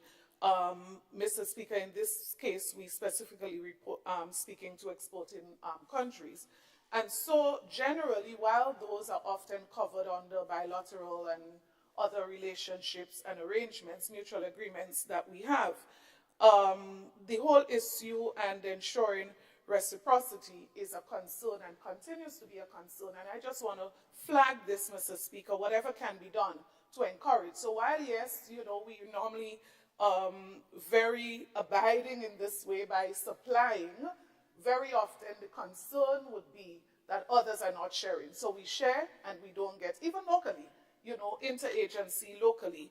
And so, Mr. Speaker, I want to recommend that as we go forward, we encourage the exchange of information and to develop the kind of relationships externally that would facilitate and ensure that reciprocity is actually observed and that people are collaborating in the way that, because it could become a bit frustrating for local agencies, whether customs, FAU, otherwise, that you share, but when you need information, it doesn't come back in the manner. And then the second observation, Mr. Speaker, I flagged here is section 94. Mr. Speaker, this amendment basically says that the controller is allowed to hold records, and as was specified now, not that it wasn't there before, but specifying the length of time. Mr. Speaker, while the law allows a person to access a copy of the record, many persons, and again I'm flagging this just as an observation, many persons would highlight the challenge that they do have when they do accounts, right? When they do other business with other government departments where they are required to submit original copies. Now I'm looking at the section and the clause here specifically. It does not use the word original, and so that is where my observation is as to whether this is going to continue to be a challenge where people would be required to use their original copy otherwise, and they do not have access to it. Or is it a case where copies, validated copies, are held, and so consumers, customers, traders are allowed to have their original copies for use, whether it's for interaction, meeting the requirements of government departments, or for doing business in general. So those two observations, Mr. Speaker, as I said, I support this bill. Thank you, MP for St. Andrew South East.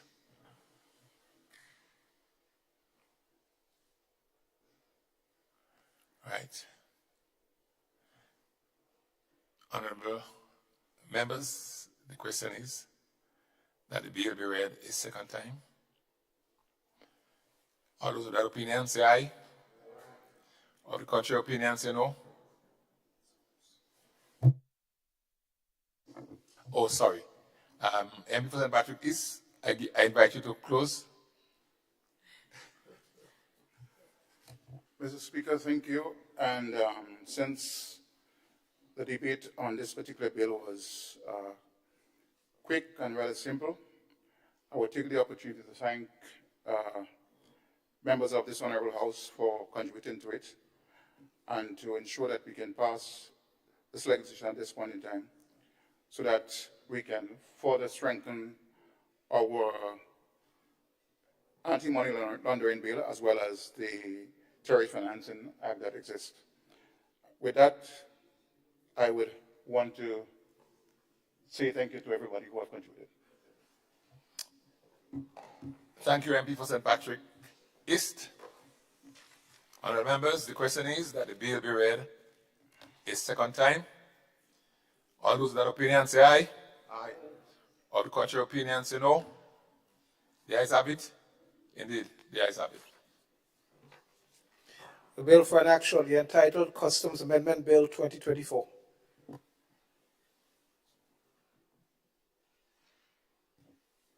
MP for St. Patrick East.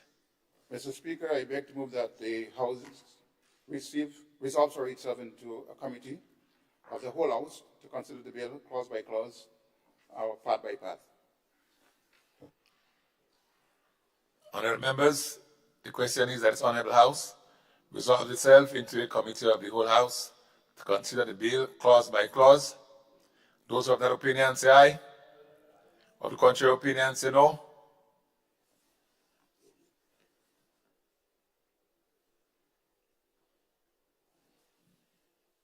This Honourable House is now in committee.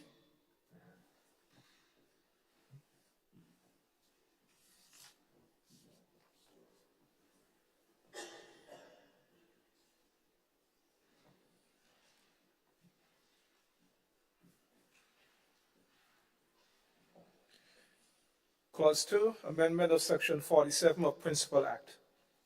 Honorable members, the question is that Clause 2 forms part of the bill.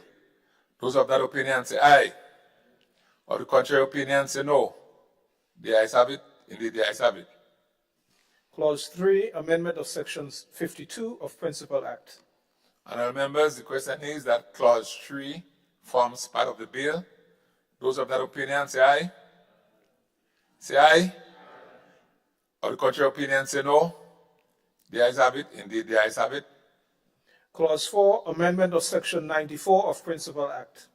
Honorable members, the question is that Clause 4 forms part of the bill.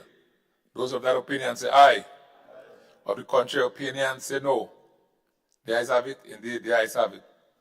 Clause 5, amendment of Section 176 of Principal Act. Honorable members, the question is that Clause 5 forms part of the bill. Those of that opinion say aye. Of the contrary opinion say no. The ayes have it. Indeed, the ayes have it. Clause 1, short title. Honorable members, the question is that Clause 1, short title, forms part of the bill. Those of that opinion say aye. Of the contrary opinion say no. The ayes have it. Indeed, the ayes have it.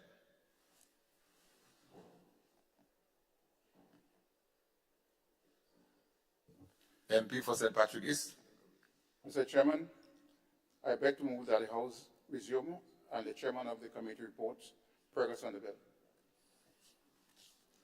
Honorable members, the question is that the House resumes and the chairman of the committee reports progress on the bill. Those of that opinion say aye. Of the contrary opinion say no. The ayes have it. Indeed, the ayes have it.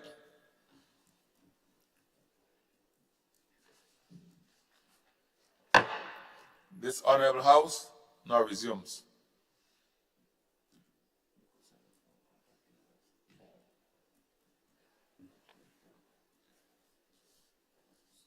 Mr. Speaker. Just hold. Just hold.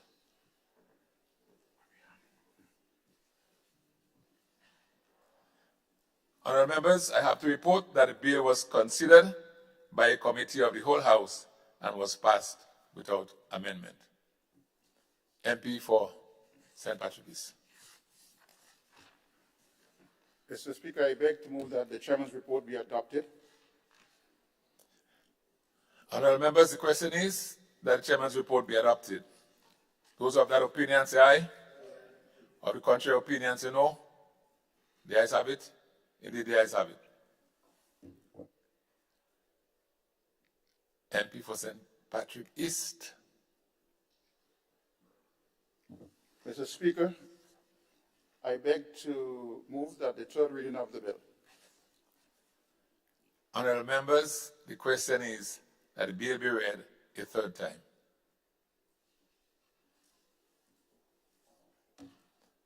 Honorable members, the question is that the bill be read a third time and pass. Those of that opinion say aye. Aye. Of the contrary opinion say no. The ayes have it. Indeed, the ayes have it. Bill for an Act shortly entitled Customs Amendment Bill 2024.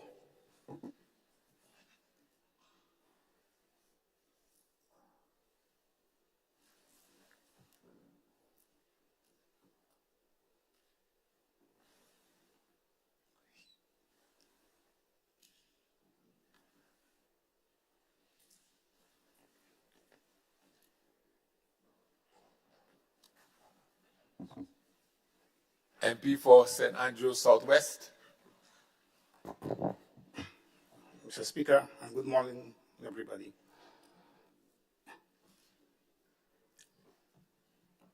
I beg to introduce for first reading a bill for an act shortly entitled the Friendly Societies Bill 2024.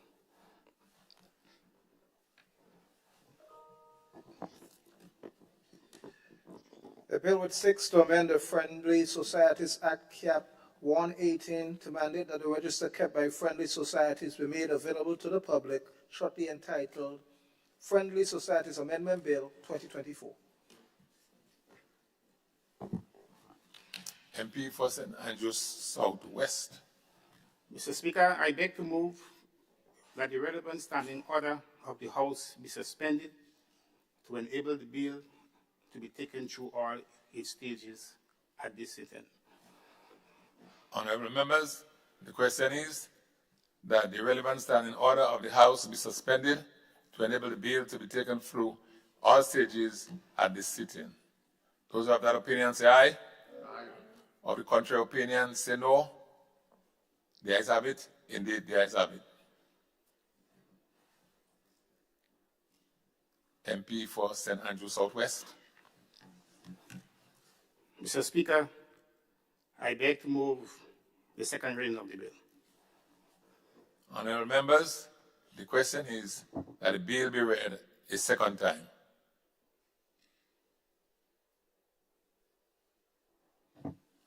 MP for St. Andrew Southwest. So thank you, Mr. Speaker. Mr. Speaker, as indicated earlier, this bill is one of the many bills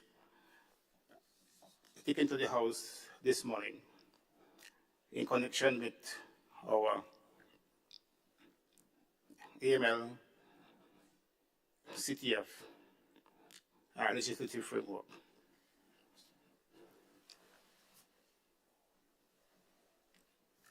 Mr. Speaker, this bill has the following objective, and that is, it seeks to amend the Friendly Society Act, Cap 118, the Principal Act, and it contains two clauses.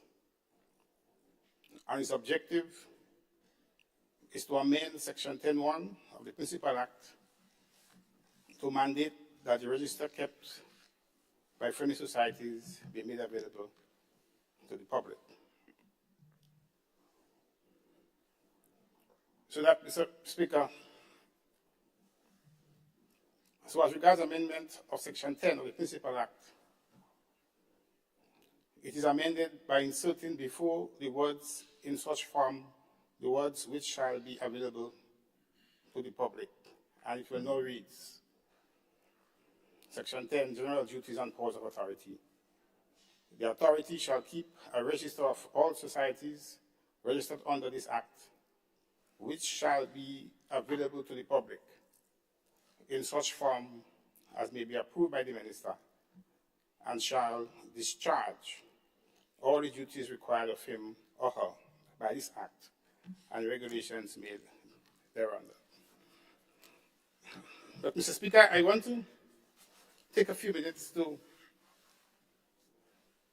point to the framework in which this bill is being presented and the importance of these regulations and these amendments for the efficient functioning of our economic system and in particular of our financial system. And I want to begin, Mr. Speaker, by saying that any economy can be divided into two broad sectors.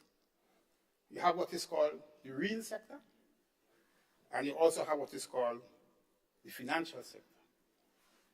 So the real sector comprises those sectors that produce a final product. So agriculture, manufacturing, construction, they are the real sector. And the financial sector is a sector that provides, as we say, the finances, the money that the real sector needs to grow and to expand. The financial sector, Mr. Speaker, are of two broad kinds. You have what is called the commercial banks, as we know them, not the central bank. We don't form part of it. The commercial banks, as we have them in Grenada. But we also have what is called the non-bank financial sector, which are the credit unions, the friendly societies, and all the other deposit-taking non-bank financial institutions. As we know it, Mr. Speaker, the central bank is regulated, the commercial banks, they are regulated by the Eastern Caribbean Central Bank. And the non-banks are regulated by what is called Regional Authority for the Regulation of Financial Institutions, GAFI. And the regulation, but before I talk about the regulation, I just want to make the point that there is a very close linkage between the financial sector and the real sector. So the real sector, to grow and expand, to invest, gets its money from the financial sector.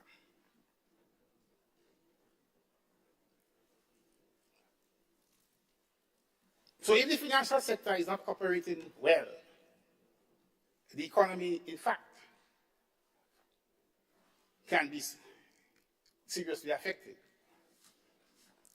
So activities in the financial sector can, in fact, have a contagious nature. Now, before, many years ago, when an economy fell, it was mainly because of activities in the real sector. So we have, for example, commodity prices, export commodity prices falling, and that would affect the economy. Nowadays, it is realized that many of the problems that may confront an economy may well start in the financial sector. And hence the need to have the finance sector properly regulated and properly controlled. Now, it has been observed over the years that terrorists and so on have been using our financial sector to carry out their activity. They are placing the financial sector, if not regulated properly, they can be used to conduct those activities. And hence there is need for us to exercise full control of our financial sector and make sure that our financial institutions are for what it's supposed to be used for. Money laundering, for example, can take place through our financial sector. But money laundering is not a safe means for any financial institution. Because when the money comes in, it goes out immediately. And therefore, you cannot use it for any real financial transaction, give loans and so on. So, as part of our international financial arrangement, Mr. Speaker, in 2013, the Proceeds of Crime Act was established. And out of that came the AML-CTF. And with it, the commission was established. And that commission reports to the Caribbean Financial Action Task Force. And in July of 2022, the commission prepared and presented a report on Grenada. And it found that Grenada was in fact lacking in around 23 different areas. And hence the need for us to take actions to control our financial sector. As the word says, we were non-compliant in 23 areas. And therefore, from the Ministry of Finance, the Cabinet took the decision to address those deficiencies within our financial system. And hence the reason why we have around 12 different pieces of legislation, about 9 bills have to be presented to correct. So those that we are presenting this morning are only part of the gamut of bills that we have to present to correct our financial system. And therefore, Mr. Speaker, this bill, which is extremely important, ensures that information in different societies, has to be available to all who want it, so we can get a true sense of what is happening within our financial sector, and to avoid any form of anti-money laundering, any form of terrorist financing taking place by using our financial institutions. So I commit this bill for the consideration of this House, Mr. Speaker. Thank you. Thank you, MP for St. Andrews Southwest.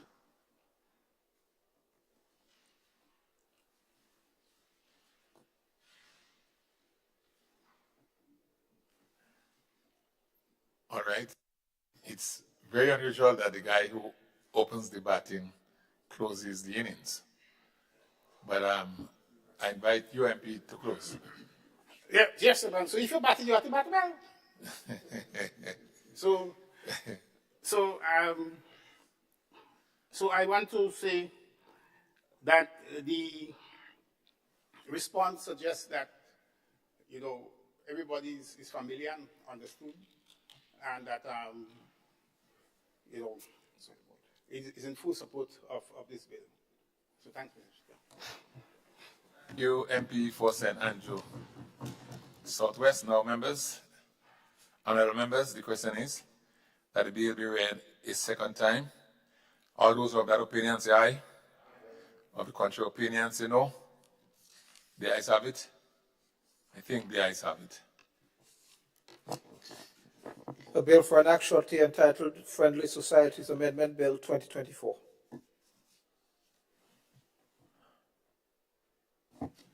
MP for St. Andrew Southwest. Mr. Speaker, I beg to move that the House resolve itself into a committee of the whole House to consider the bill clause by clause or part by part.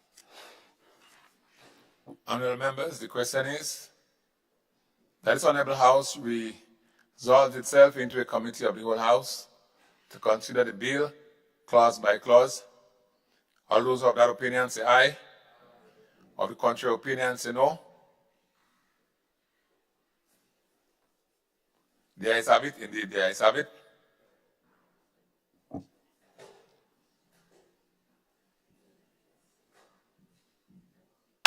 This honorable House is now in committee.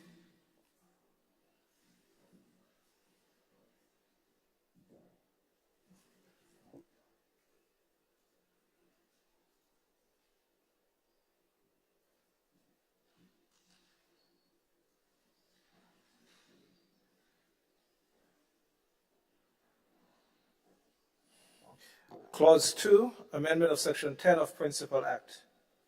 Honorable members, the question is that Clause 2 forms part of the bill. All those of that opinion say aye. Of the contrary opinion say no. The ayes have it. Indeed, the ayes have it. Clause 1, short title. Honorable members, the question is that Clause 1, short title, forms part of the bill.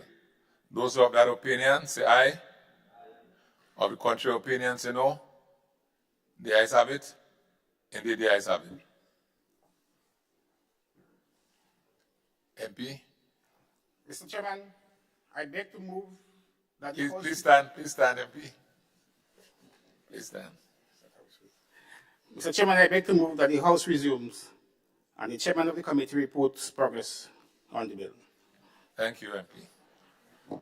Honourable members, the question is that the House resumes and the chairman of the committee reports progress on the bill. Those of that opinion say aye. Of the contrary opinion say no. Indeed, the ayes have it. The ayes have it.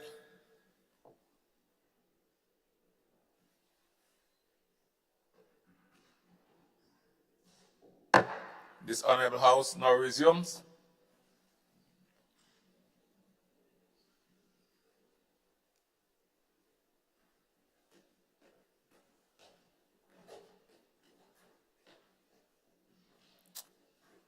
Honorable members, I have to report that the bill was considered by a committee of the whole House and passed without amendment. MP for St. Andrew Southwest. Mr. Speaker, I beg to move that the chairman's report be adopted. Honorable members, the question is that the chairman's report be adopted. Those of that opinion say aye. Of the contrary opinion say no. I think the ayes have it. The ayes have it. MP for St. Andrew Southwest. Mr. Speaker, I beg to move the third reading of the bill. Honorable members, the question is that the bill be read a third time. Honorable members, the question is that the bill be read a third time and passed. Those of that opinion say aye. Of the contrary opinion, say no. The ayes have it. Indeed, the ayes have it. A bill for an act shortly entitled Friendly Societies Amendment Bill 2024.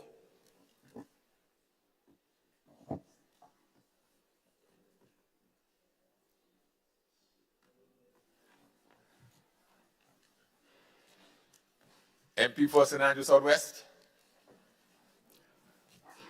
Mr. Speaker, I beg to introduce for first reading a bill for an act shortly entitled the Cooperative Societies Amendment Bill 2024.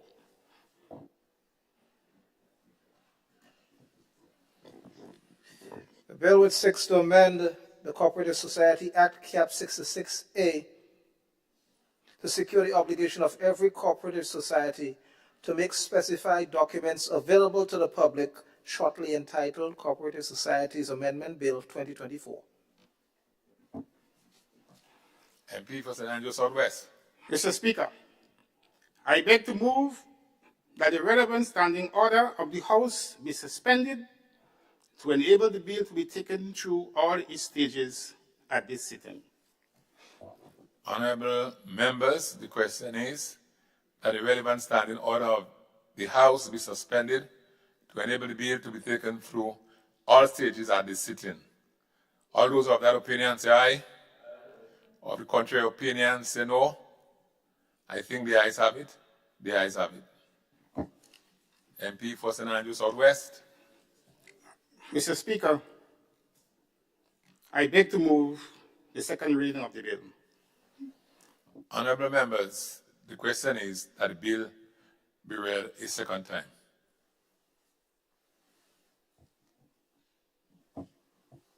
MP for St. Andrew Southwest. Mr. Speaker, this bill seeks to amend the Cooperative Societies Act, Cap 66A, the Principal Act. This bill contains two clauses, and its objective is to insert a new section 22.3 to secure the obligation of every cooperative society to make specified documents available to the public. Mr. Speaker, Section 22.2 of the Principal Act empowers members of a cooperative society, the agents, and the legal representatives to examine the records for documents listed under Section 21.2A to H at normal business hours of the cooperative societies. However, there is no comparable provision for any documents to be examined by a member of the public, whereas the public comprises potential future members and other persons with an indirect interest in the affairs of the cooperative society. Accordingly, the new section 22.3 seeks to confer on members of the public the right to examine the following documents of our cooperative societies. 1, the register of members, provided for under Section 21.2C of the Principal Act. 2, copies of all notices of directors and notices of change of directors, provided for under Section 21.2E of the Principal Act. And 3, a register of its directors setting out the names, addresses, and occupations of all persons who are or have been directors of the cooperative society, with the dates on which each person became or ceased to be a director, provided for under Section 21.2F of the Principal Act. Mr. Speaker, I now present this bill for the consideration of the House. Thank you.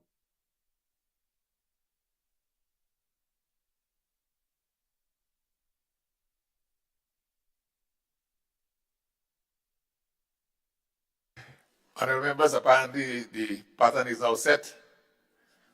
No further debate on this particular bill, so I invite the presenter to close. So thank you, Mr. Speaker. Again, the silence signifies consent. So thank you, Mr. Speaker. Let's move on. Thank you, MP for St. Andrew Southwest. Honourable members, the question is that the bill be read a second time. Those who have that opinion say aye. Of the contrary opinion say no. I think the ayes have it. The ayes have it.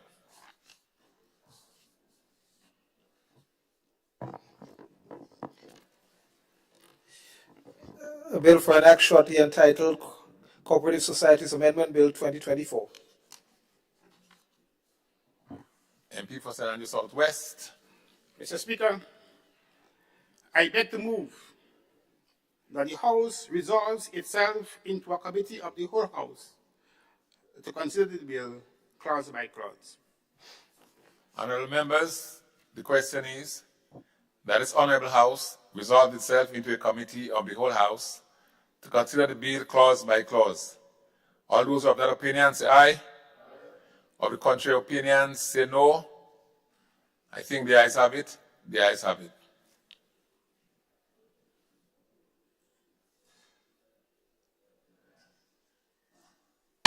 This Honourable House is now in committee.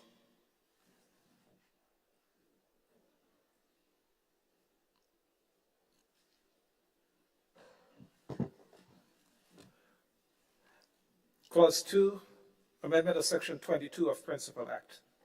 Honourable members, the question is that Clause 2 forms part of the bill. Those of that opinion say aye. Of the contrary opinion say no. I think the ayes have it. The ayes have it. Clause 1, short title. Honourable members, the question is Clause 1, short title, forms part of the bill. Those of that opinion say aye. Of the contrary opinion say no. I think the ayes have it. The ayes have it. MP for St. Andrew Southwest. Mr. Chairman, I beg to Please move... stand, MP. Go ahead, sorry. Mr. Chairman, I beg to move that the House resumes and the chairman of the committee reports progress on the bill.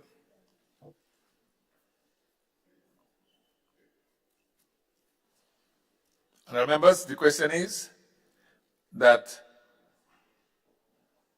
the chairman, the question is that the House resumes and the chairman of the committee reports progress on the bill. Those of that opinion say aye. Or the contrary opinion say no. The ayes have it. Indeed, the ayes have it.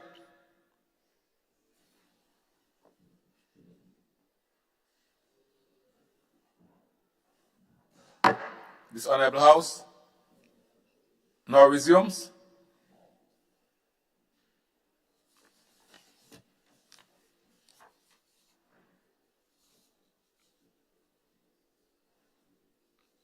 Honourable members, I have to report that the bill was considered by a committee of the whole House and passed without amendment. MP for St. Andrews Southwest. Mr. Speaker, I beg to move that the chairman's report be adopted. Honourable members, the question is that the chairman's report be adopted. Those of that opinion say aye. Of the contrary opinion say no. The ayes have it. Indeed, the ayes have it. MP for St. Andrew Southwest. Mr. Speaker, I beg to move the third reading of the bill. Honourable members, the question is that the bill be read a third time. Honourable members, the question is that the bill be read a third time and passed. Those of that opinion say aye. Of the contrary opinion say no. Indeed, the ayes have it. The ayes have it. A bill for an act shortly entitled Cooperative Societies Amendment Bill 2024.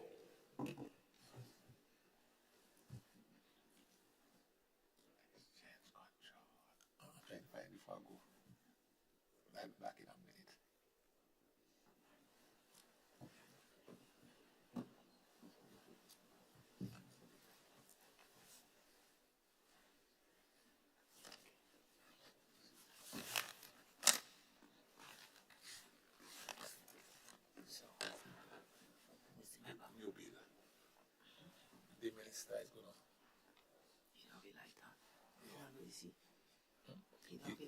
I'm not sure who's presenting this bill.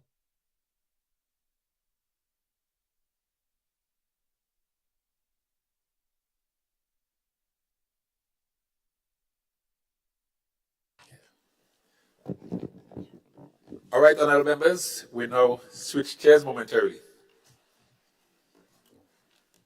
Good morning, Honorable. Good morning, Honorable members. We now move to the next bill, the Exchange Control Bill. Honorable MP for St. George Southeast.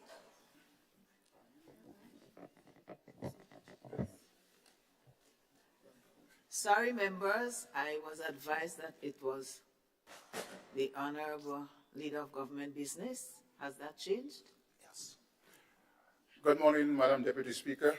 I have been in charge to introduce the following bill. Member for St. Patrick East, you're welcome. Yes. Madam Deputy Speaker, I beg to introduce for the first reading a bill for an act entitled the Exchange Control Amendment Bill 2024.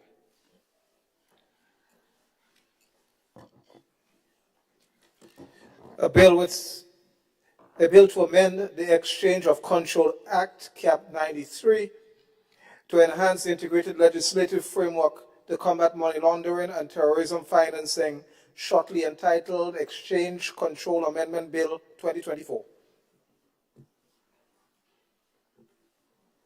Madam Deputy Speaker, I beg to move that the relevant standing orders of the House be suspended to enable the bill to be taken through all the stages at this sitting. Honorable members, the question is that the relevant standing orders of the House be suspended to enable the bill to be taken through all stages at this sitting. All those who are in favor, say aye. Aye. On the contrary, say no or nay. The ayes have it, the ayes have it. Member for St. Patrick East. Madam Deputy Speaker, I beg to move that the second reading of this bill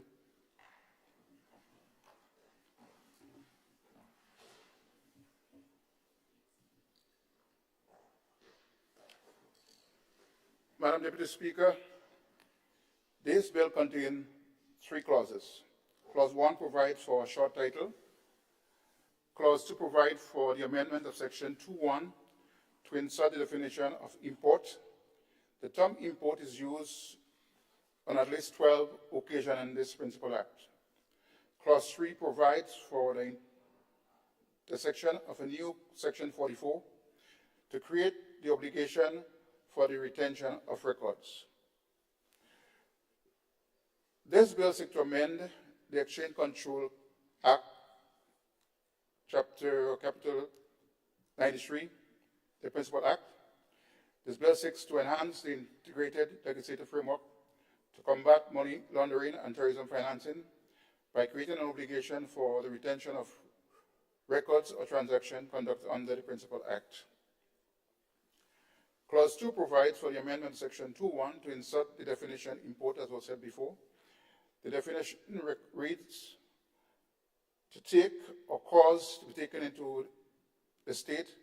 The term import is used at least in 12 occasions in this Principal Act.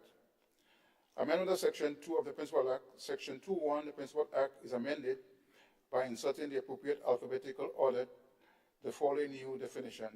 Imports, with its grammatical variations and cognate expression, means to take or cause to be taken into the state. Clause 3 provides for the intersection of a new Section 44 to create the obligation for the state agencies that discharge function under the Principal Act to retain records of matters under the Exchange Control Act for a minimum of 5 years. This new section would also apply to electronic records. Intersection of new Section 44 to the Principal Act. This Principal Act is amended by inserting after Section 43 the following new section. Retention of records.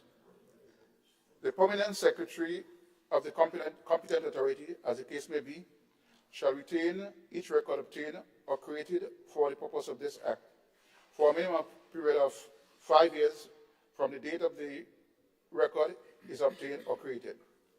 Whereas the permanent secretary or the competent authority retains a record electronically, the permanent secretary or the competent authority, as case may be, shall retain the record in an electronic format, readable format, for the period of the subsection 1. Madam Deputy Speaker, as we have said earlier on, this particular Exchange Control Amendment Bill forms part of a series of bills that need to basically be taken or to be amended to ensure that we maintain the integrity of the money laundering activities as well as the terrorist financing activities that is needed in the financial sector. And therefore, I take this opportunity to present to this Honorable House this bill for debate.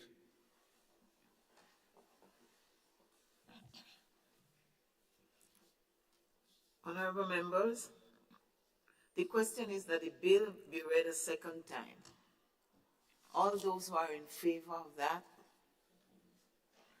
we did that already. Okay. So are there other members who would like to make contribution at this time? Or are we following the trend set for the last two bills?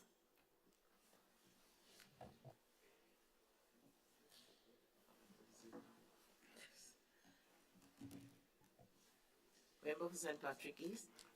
Madam Deputy Speaker, as we indicated earlier on, this is a short bill, and I think because of the other bills that we have passed prior to this particular one, we believe that the bill itself is self-explanatory, and I want to basically thank the members of this House who see it fit to not spend too much time trying to reinvent the wheel to create additional debate on this matter.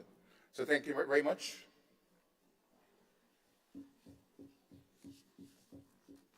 Honorable Member for St. Patrick East. Madam Deputy Speaker, I beg to move that the House resolve itself into a committee of the whole House to consider the bill clause by clause or part by part.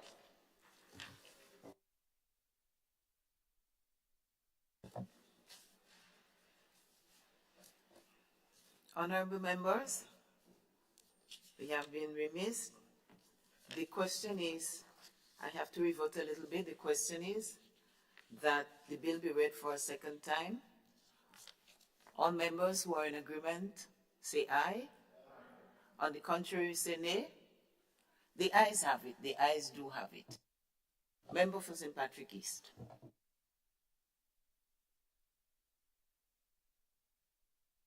Madam Deputy Speaker, I beg to move that the House resume and the Chairman resume.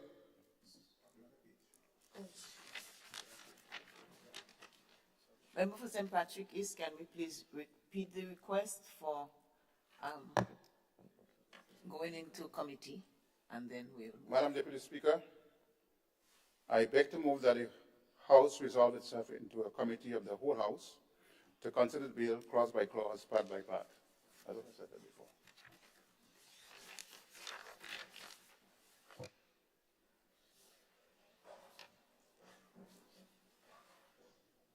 Members, honorable members, the question is that the House resolve into a committee of the whole House to consider the bill clause by clause or part by part as necessary. All those who are in agreement, say aye. On the contrary, say nay. The ayes have it, the ayes do. Honorable members, the House resolves into committee.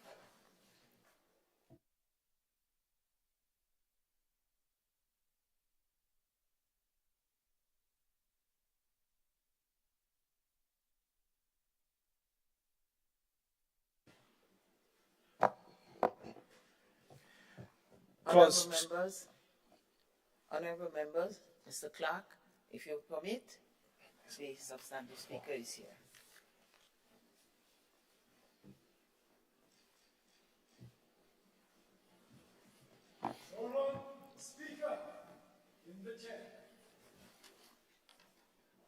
Thank you, Honorable Deputy. I'm not sure where we are. The House is now in committee, so I'm going to call the clauses now. Okay.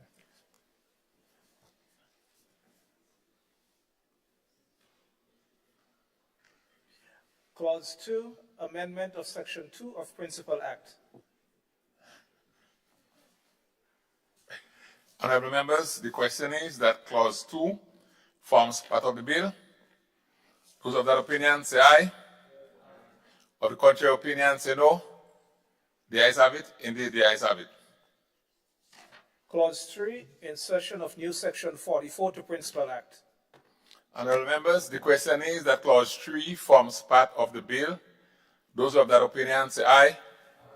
Of the contrary opinion say no. The ayes have it. Indeed, the ayes have it. Clause 1, short title. Honorable members, the question is that Clause 1, short title, forms part of the bill. Those who have that opinion say aye. Of the contrary opinion say no. The ayes have it. Indeed, the ayes have it. MP for St. Patrick's East. Mr. Chairman, I beg to move that the House resumes and the chairman of the committee report progress on the bill. Honorable members, the question is that the House resumes and the chairman of the committee reports progress on the bill. Those of that opinion say aye. Of the contrary opinion say no. The ayes have it. Indeed, the ayes have it.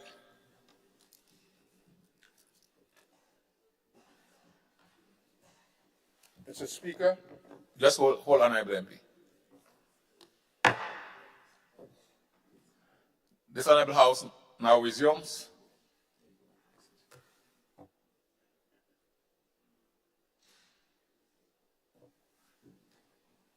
Mr. Speaker, Just hold Honorable MP. Hold, please. Honorable members, I have to report that the bill was considered by a committee of the whole House and passed without amendment. MP for St. Patrick's East. Mr. Speaker, I beg to move that the chairman's report be adopted. Honorable members, the question is that the chairman's report be adopted. All those of that opinion say aye. Aye. Of the contrary opinion say no. I think the ayes have it. The ayes have it. MP for St. Patrick is. Mr. Speaker, I beg to move that the third reading of the bill. Honorable members, the question is that the bill be read a third time.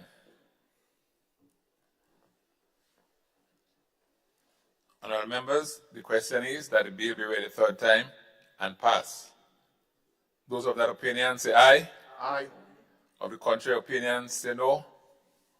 The ayes have it. I think the ayes have it. A bill for an act shortly entitled Exchange Control Amendment Bill 2024.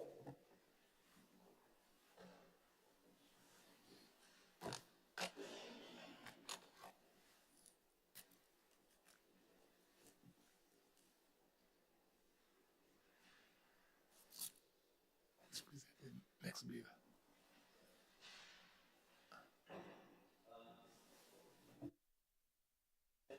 Mr. Speaker, thank you. Mr. Speaker, I beg to move for its first reading a bill entitled the Recording of Court Proceedings Bill 2024.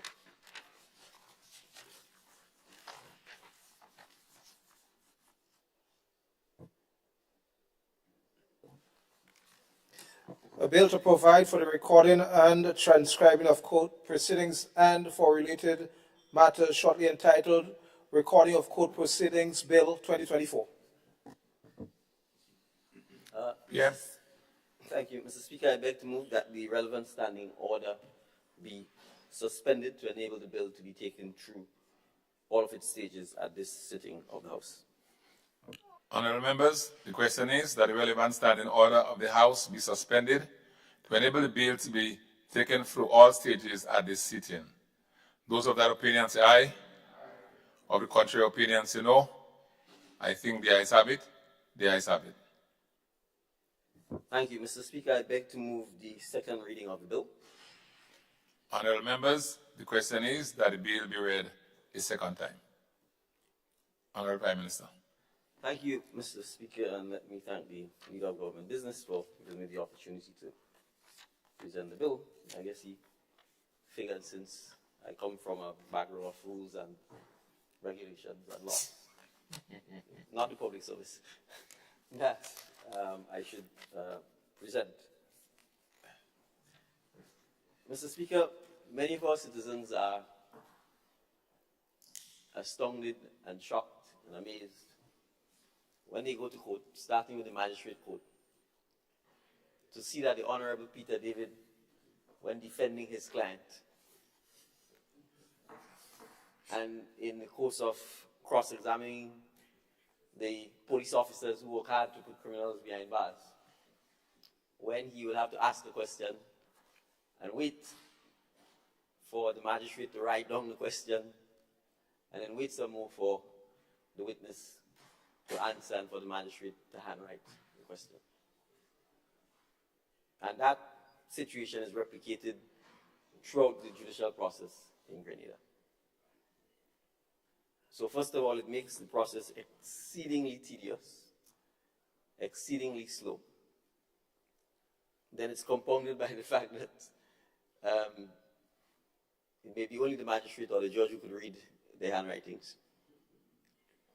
It's compounded by the fact that oftentimes, as we call it, the notes of evidence, or the court proceedings, or the transcript, as we may say, is contained in a notebook that may get lost, that may get damaged, that sometimes the ink fades.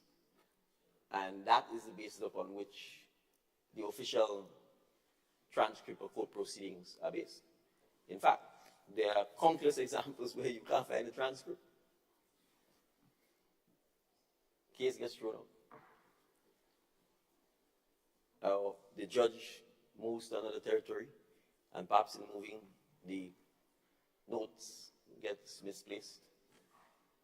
And as a result, there are significant delays and sometimes injustice in the justice system. You may recall, Mr. Speaker, that the Court of Appeal, in fact, set free a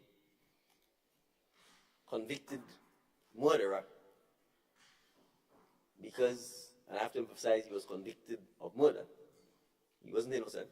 He was found guilty by a jury of his peers.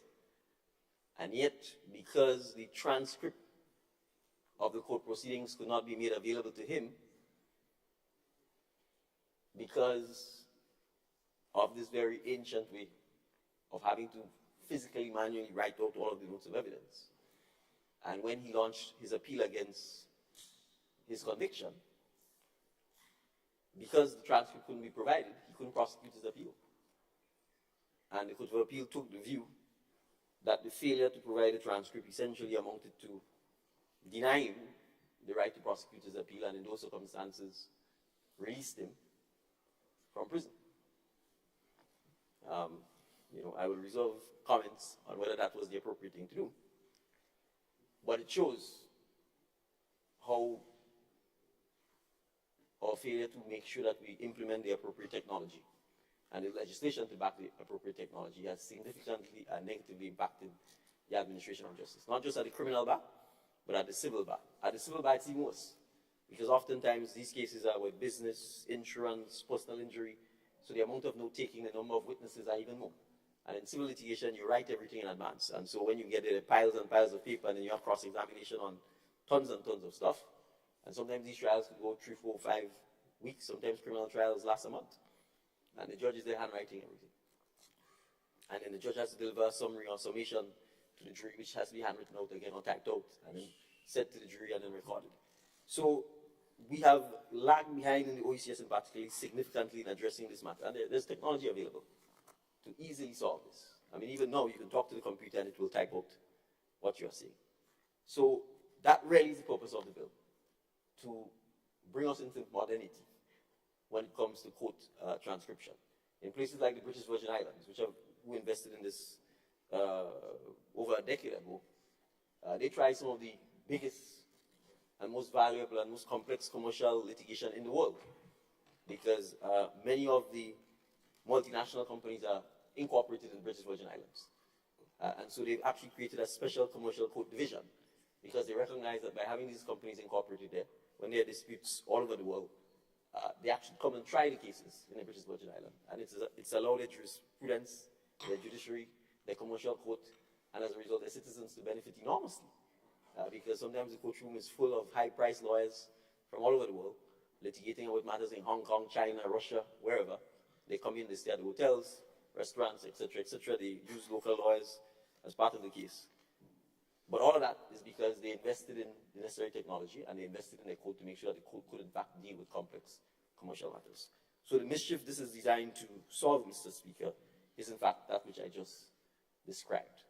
And so, in terms of the details, it allows for a court and the appropriate court officer, whether it's the chief registrar, the registrar, or senior magistrate, as the case may be, to have an electronic or digital recording of the court proceedings.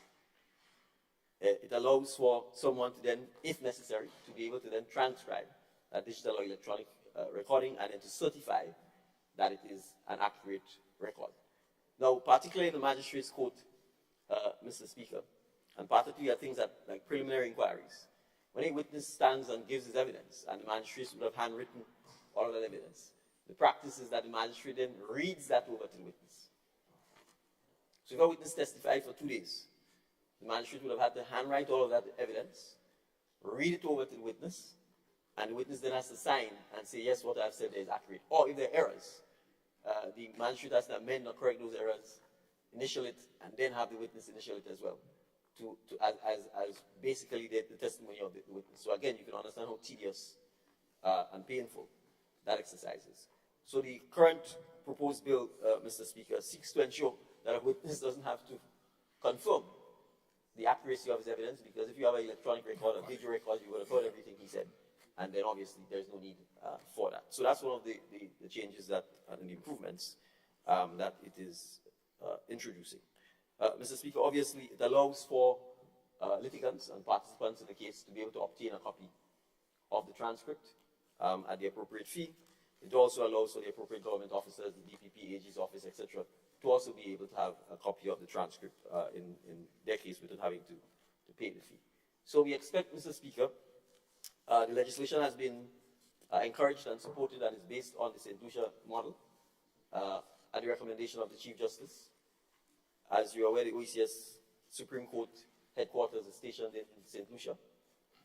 And so we are really hoping that by having the legislation enacted, it's not just the legislation, we have to make sure that the technology is then put in place and the courts are properly resourced so that we would be in a position to ensure that, frankly, participants in litigation, their attorneys should be able to have the transcript, frankly, if not by the end of the day, by the next morning when they come to court. So the risk of the kind of painful experience the victims of this convicted murderer would have had to go through ceases to exist. And then obviously with digital and electronic recordings, you can have backups and so on, so that we don't have to come to the stage. So this is really long overdue.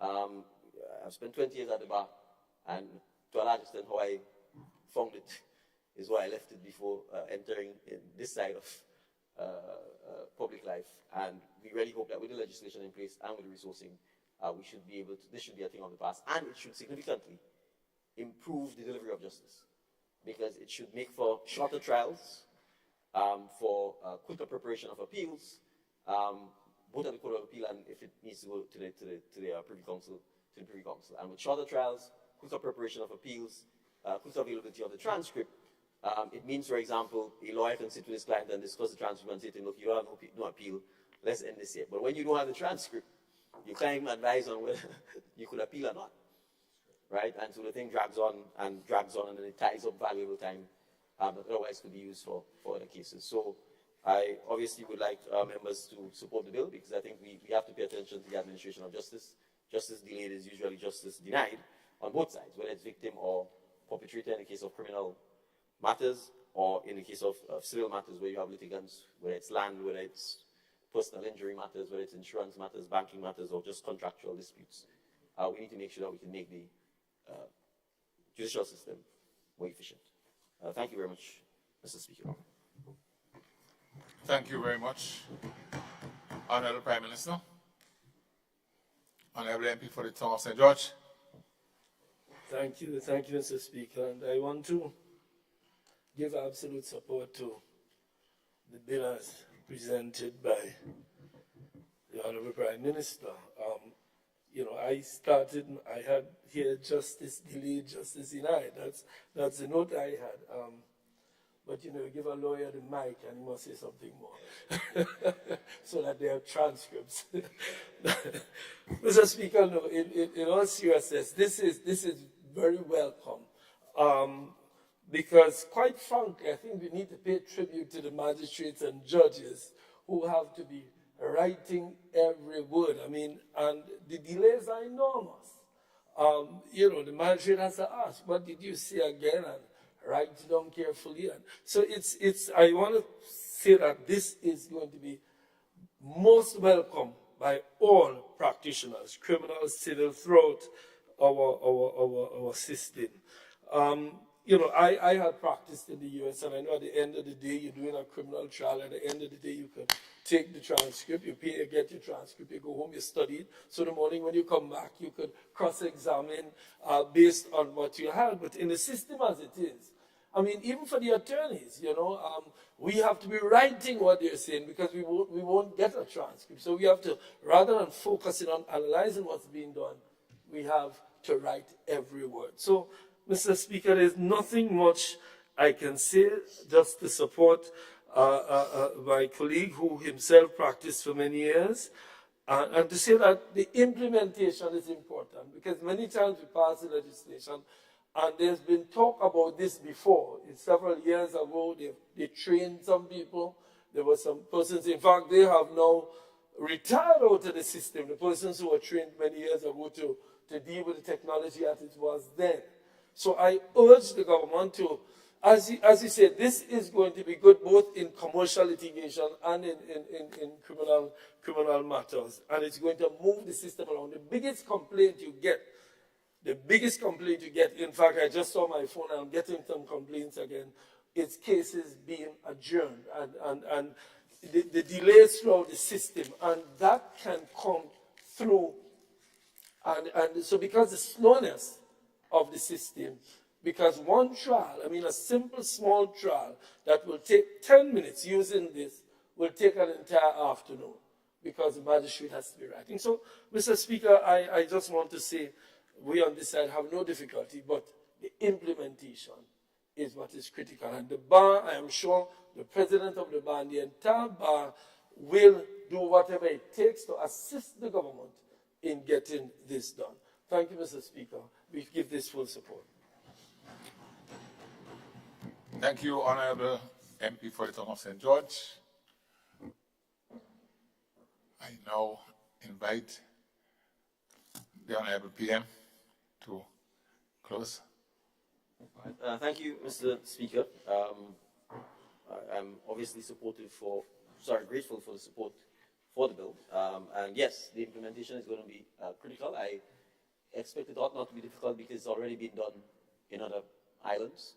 And I'm sure therefore the recommended software and as well as the equipment. And I'm sure the Attorney General and the Ministry of Legal Affairs will act expeditiously in making sure that our courts are resourced. To some extent, there is some recording already taking place. But obviously, we need to have the legislative backing to make sure that the transcript and so on is valid, and to see the actual improvements in the technology which needs to happen to make sure that we can, as the MP for the Town of St. George has said, so that you actually get the transcript the afternoon after the day's proceedings. So thank you again, Mr. Speaker. Thank you, Honorable Prime Minister and honorable members. The question is that the bill be read a second time. All those of that opinion say aye. Of the contrary opinion say no. The ayes have it. Indeed, the ayes have it.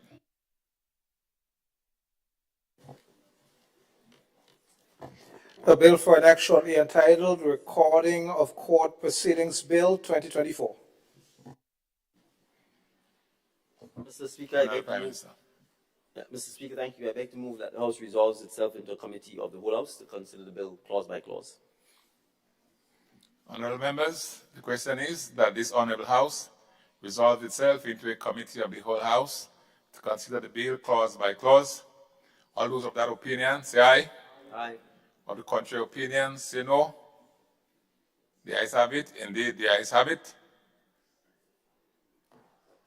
This Honourable House is now in committee.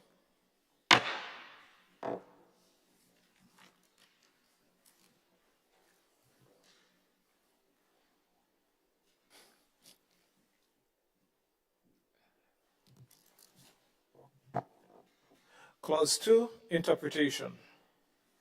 Honourable members, the question is that clause 2 forms part of the bill. Those of that opinion say aye. Aye. Of the contrary opinion say no. The ayes have it. Indeed, the ayes have it. Clause 3, recording of court proceedings. Honourable members, the question is that clause 3 forms part of the bill. All those of that opinion say aye. Aye. Of the contrary opinion say no. The ayes have it. Indeed, the ayes have it. Clause 4, words of interpreter. Honourable members, the question is that clause 4 forms part of the bill. Those of that opinion say aye. Aye. Of the contrary opinion say no. The ayes have it. Indeed, the ayes have it. Clause 5, certification of transcript. Honourable members, the question is that clause 5 forms part of the bill. All those of that opinion say aye. Aye. Of the contrary opinion say no. The ayes have it. Indeed, the ayes have it. Clause 6, witness need not sign transcript. Honourable members, the question is that clause 6 forms part of the bill. Those of that opinion say aye. Of the contrary opinion say no. The ayes have it. Indeed, the ayes have it. Clause 7, official transcript. Honourable members, the question is that clause 7 forms part of the bill. Those of that opinion say aye. Of the contrary opinion say no. The ayes have it. Indeed, the ayes have it. Clause 8, transcript of records as proof of court proceedings. Honourable members, the question is that clause 8 forms part of the bill. Those of that opinion say aye. Aye. Of the contrary opinion say no. The ayes have it. Indeed, the ayes have it. Clause 9, request for a transcript. Honourable members, the question is that clause 9 forms part of the bill. Those of that opinion say aye. Of the contrary opinion say no. The ayes have it. Indeed, the ayes have it. Clause 10, exemption from fees. Honourable members, the question is that clause 10 forms part of the bill. All those of that opinion say aye. Of the contrary opinion say no. The ayes have it. Indeed, the ayes have it. Clause 11, rules. Honourable members, the question is clause 11 rules forms part of the bill. Those of that opinion say aye. Of the contrary opinion say no. The ayes have it. Indeed, the ayes have it. Clause 12, practice directions. Honourable members, the question is that clause 12 forms part of the bill. Those of that opinion say aye. Of the contrary opinion say no. The ayes have it. Indeed, the ayes have it. Schedule 1, certificate of transcript or record certificate. Honourable members, the question is that Schedule 1 forms part of the bill. All those of that opinion say aye. Aye. Of the contrary opinion say no. The ayes have it. Indeed, the ayes have it. Schedule 2, request for official transcript. Honourable members, the question is that Schedule 2 forms part of the bill. Those of that opinion say aye. Of the contrary opinion say no. The ayes have it. Indeed, the ayes have it. Clause 1, short title. Honourable members, the question is that Clause 1, short title, forms part of the bill. Those of that opinion say aye. Of the contrary opinion say no. The ayes have it. Indeed, the ayes have it.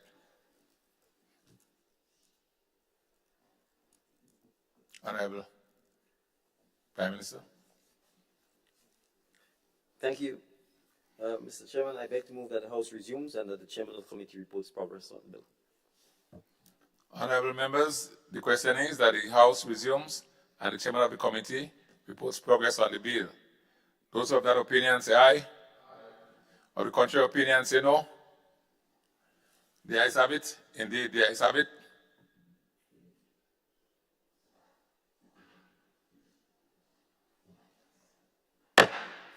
This Honorable House now resumes.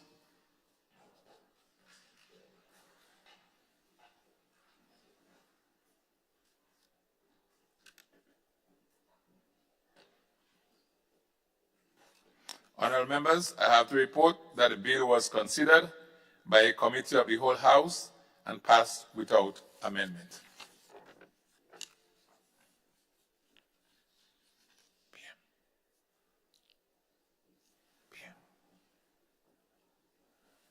Honorable Prime Minister. I beg to move, Mr. Speaker, that the chairman's report be adopted. Honorable members, the question is that the chairman's report be adopted. Those of that opinion say aye. Of the contrary opinion say no. The ayes have it. Indeed, the ayes have it.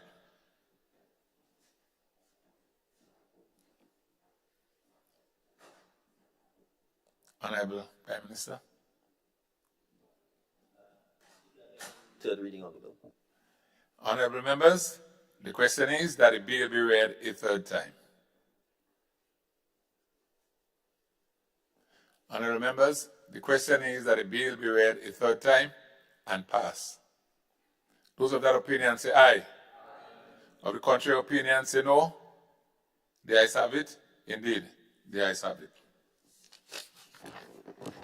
The bill for an act shortly entitled Recording of Court Proceedings, Bill 2024.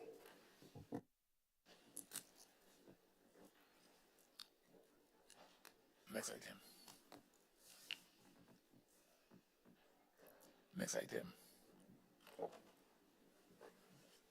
Item 16, request for leave to move the adjournment of the House on matters of urgent public importance.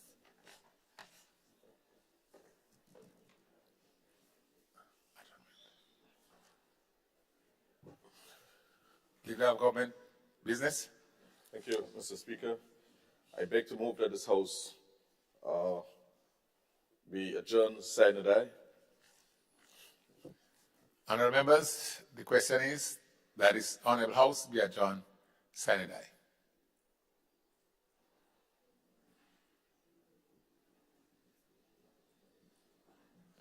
All right. Honorable members, the question is that this Honorable House be adjourned, sine die. Those of that opinion say aye. Of the contrary opinion say no. Thank you very much, honorable members. This honorable House now stands adjourned, sine die.